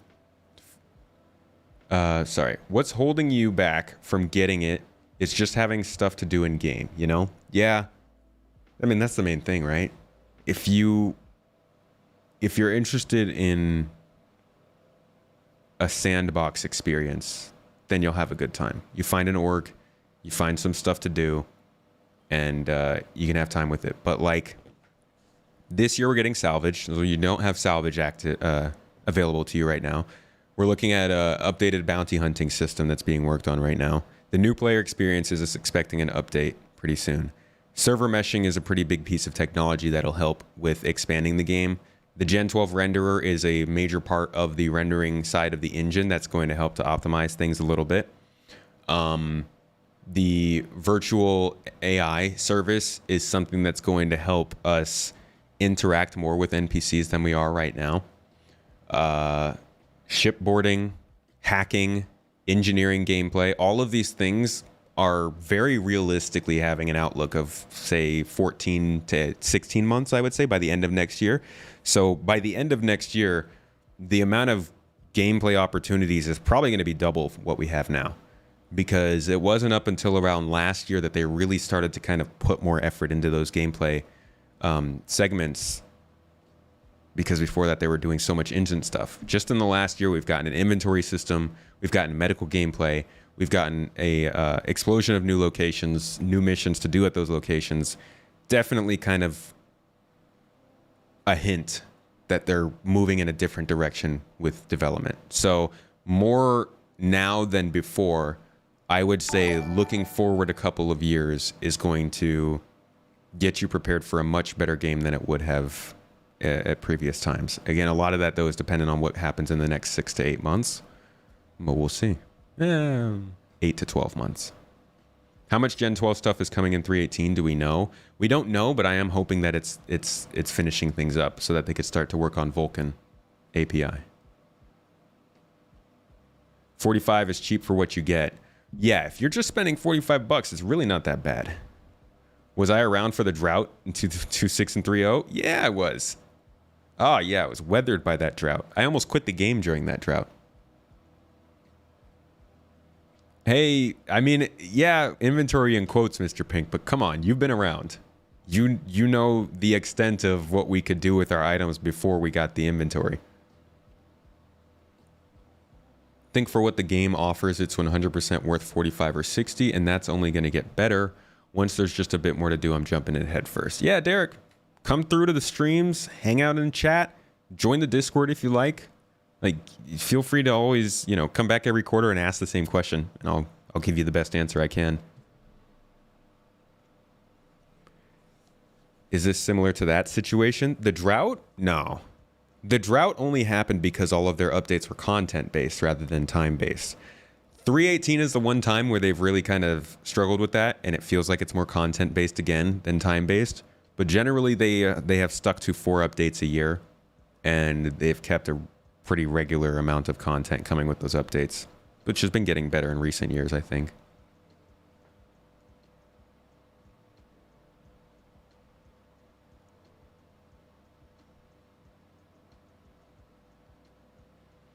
Yeah, no, I get you. It's the first step, and it's terrible. But at least it's there, finally. All right, let's see. So yeah, the Lynx, like I said, I don't know where that's going to line up. We've only got a few more minutes left here. Let's take a look at the Hull C. So they were doing plenty of work on this back in the day. This is 2017 we were getting updates on this ship. On itself, this is an old concept. This is one of the most complex part of any ship in the game right now. The cargo spindle in the middle, this is supposed to deploy in a specific way. It presented its subset of challenges of, really, we've got this moving ship that can kind of move on itself, right? So we've never done that before, so that's kind of kicked off a whole sprint to obviously kind of make that possible. You have to move vis areas, you have to move lighting, you have to move collision dynamically in the ship. So that's incredibly challenging to do, but it's going to serve its purpose, because then that's enabled us to do stuff on the Pioneer, which we wanted to do, right? So we're always thinking about this stuff as we agreed, Lucid. We're not doing it just for one ship. Does that make sense? We have what we call physics read. Until now, we never had interior physics reads that were moving into each other. With this animation, it meant that everything was going inside, and there was only the room for two people. So besides the obvious economy issues going on, this was what we were at least told was a lot of the reason we didn't get this ship. Because as you can see throughout this video, they had a lot of it detailed. You'll actually see it flying in the game in engine in a little bit here, but the technology behind the actual ship transforming and the physics grids and all that kind of stuff was apparently what kept it being delayed so long. Of the ship and nothing else at all. So we had some room at least to have like some beds, some place to live, some place to go outside, but also some place to put the components. Like if you have some mechanical issue in space, you can still work on the engine, work on the gravity generator, and other parts like this. Once this was done, obviously the ship got bigger, and once the ship got bigger, we had to ask ourselves some questions like, do we put some stairs like we planned at the start? Do we put a lift? do we put different parts on? So we try Hey, to Nidlock, thank you for the sub with that Amazon Prime. I appreciate your support. That will work for other ships in the series. On top of that, this is a cargo ship. This is a space truck, basically. It's not a ship that you can really defend yourself with. You have some remote turrets, you have some guns at the front, but you need to plan an... What's going to be so cool is when you're in a fully loaded Hull C. I don't know if there's a hallway through here. I really hope there is. But you're in a fully loaded Hull C and you're walking through here. And I hope they put windows on there if there is a hallway and you can see the cargo outside as you're flying. Oh, it's cool. You have some remote turrets, you have oh, God. Peak sci-fi stuff, you know? Plan an escort to Golly. the universe without any issues. Golly when you look and at G. it looks like a MISC ship. Like, you know, that's kind of, you know, the sort of primary goal of the ship guys, to make sure it sort of gels with the other ships in that manufacturer. So, you know, when you see it flying along, Yeah, see, this is straight up flying in game. ship, and, you know, it's got this kind of stuff inside it, and, you know, you sort of know how to use it. Kind of Nothing thing. on the Graham's Odyssey done a right really now. Nice job on the exterior as well. Like the struts on the arms are crazy complicated to do. Like the mech didn't have any concepts or anything, so I basically took the shape that Graham had sort of carved out from the exterior and it put some like crazy 3-tier engine bay in it, which you know, it looks quite interesting. The bottom area is just sort of art gubbins effectively. So you've got these large kind of pulses that go to the engines, and then you've got a sort of lift that takes you to a component floor with, you know, power, shields, Ooh, gravity shiny generator and all that sort of stuff.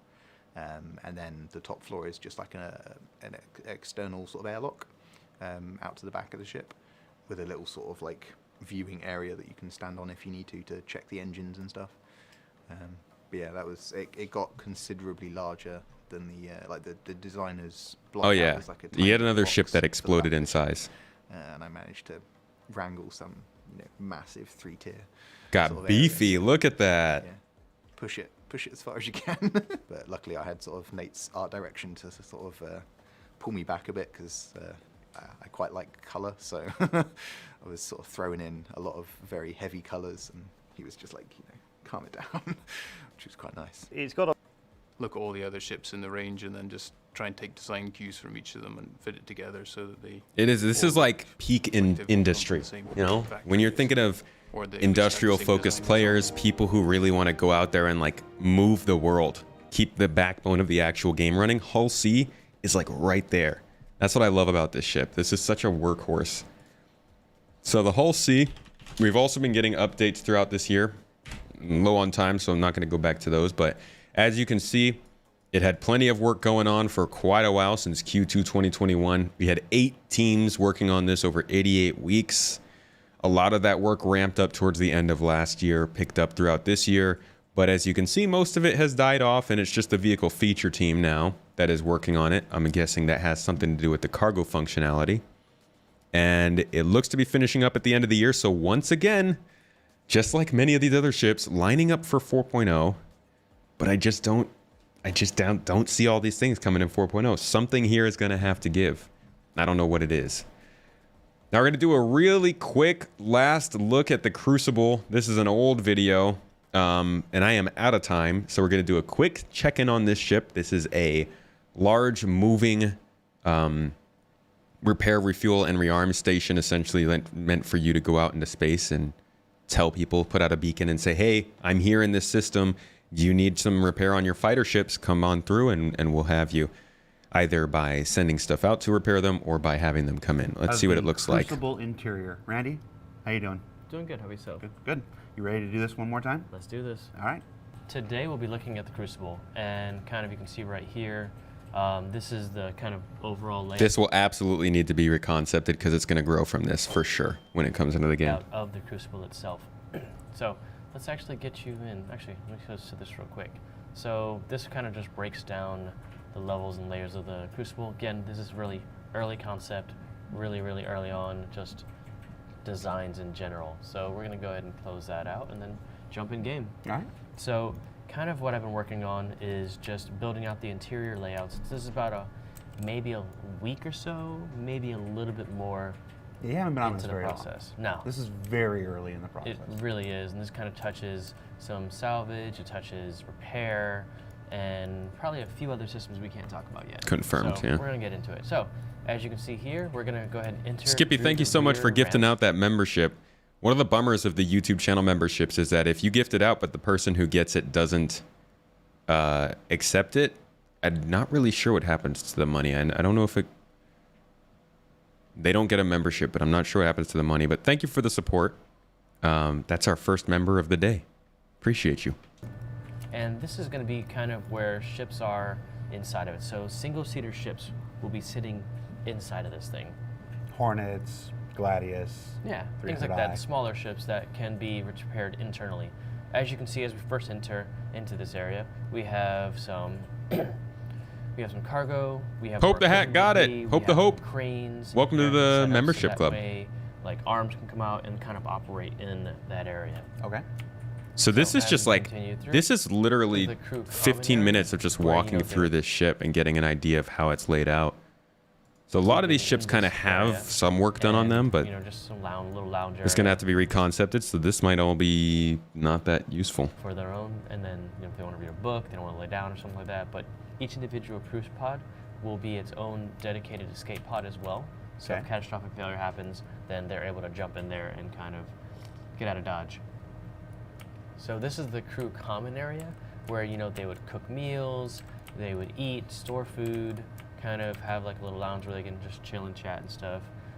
Bathroom, showers, all that stuff would be in this area right here. And then on the other side, more of the same. That way I kind of keep it separated a little bit. Yeah. So they can kind of have some privacy, but then still have real quick. Some I want to show scale. you guys kind of, this is what the ship kind of looks like when we have other ships. As you see, I started with some smaller ships, kind of placing them around inside here. I have like an Argo in there. I have some other things. Plenty like of space for the Constellation, PTV there. Retaliator, and we can kind of see with the thing open, these things can fit up to a point. And then that's when these arms kind of will unfurl and start doing some of the repair. So, and for even larger ships, drones and these repair arms will be used. So it really depends on the different type of repair that they will need to get This done. is kind of before They'll White use Box. different tools to repair it. White Box usually has more shape language going on. This is, oh, I guess that kind of looks White Box. I don't think that's and start doing some of the repair. technically White Box though. And for even larger ships, drones. This is more and kind of just showing the this area layouts right and here. shapes. So if there's something they need to get to really quickly, they can EVA out. But maybe. And this I is don't- right I'm on not top of the sure. Observation deck. Now we can kind of see all of the stuff fitting inside the ship. So we've been kind of rebuilding the ship piece by piece, kind of just based on the functionality and where we kind of saw things fitting. Very cool. Oh, one thing we didn't talk about was the turrets up top. So all the turrets are going to be remote turrets. So that way, these people on the side right here, if when they're not doing other things, they can actually turn into I love the view of the bridge. turret It's a gunners very cool looking and bridge. without switching from their stations. Everything's going to be super modular, as in like people are going to be switching jobs really quickly on the ship just to kind of feed the need of the ship at that time.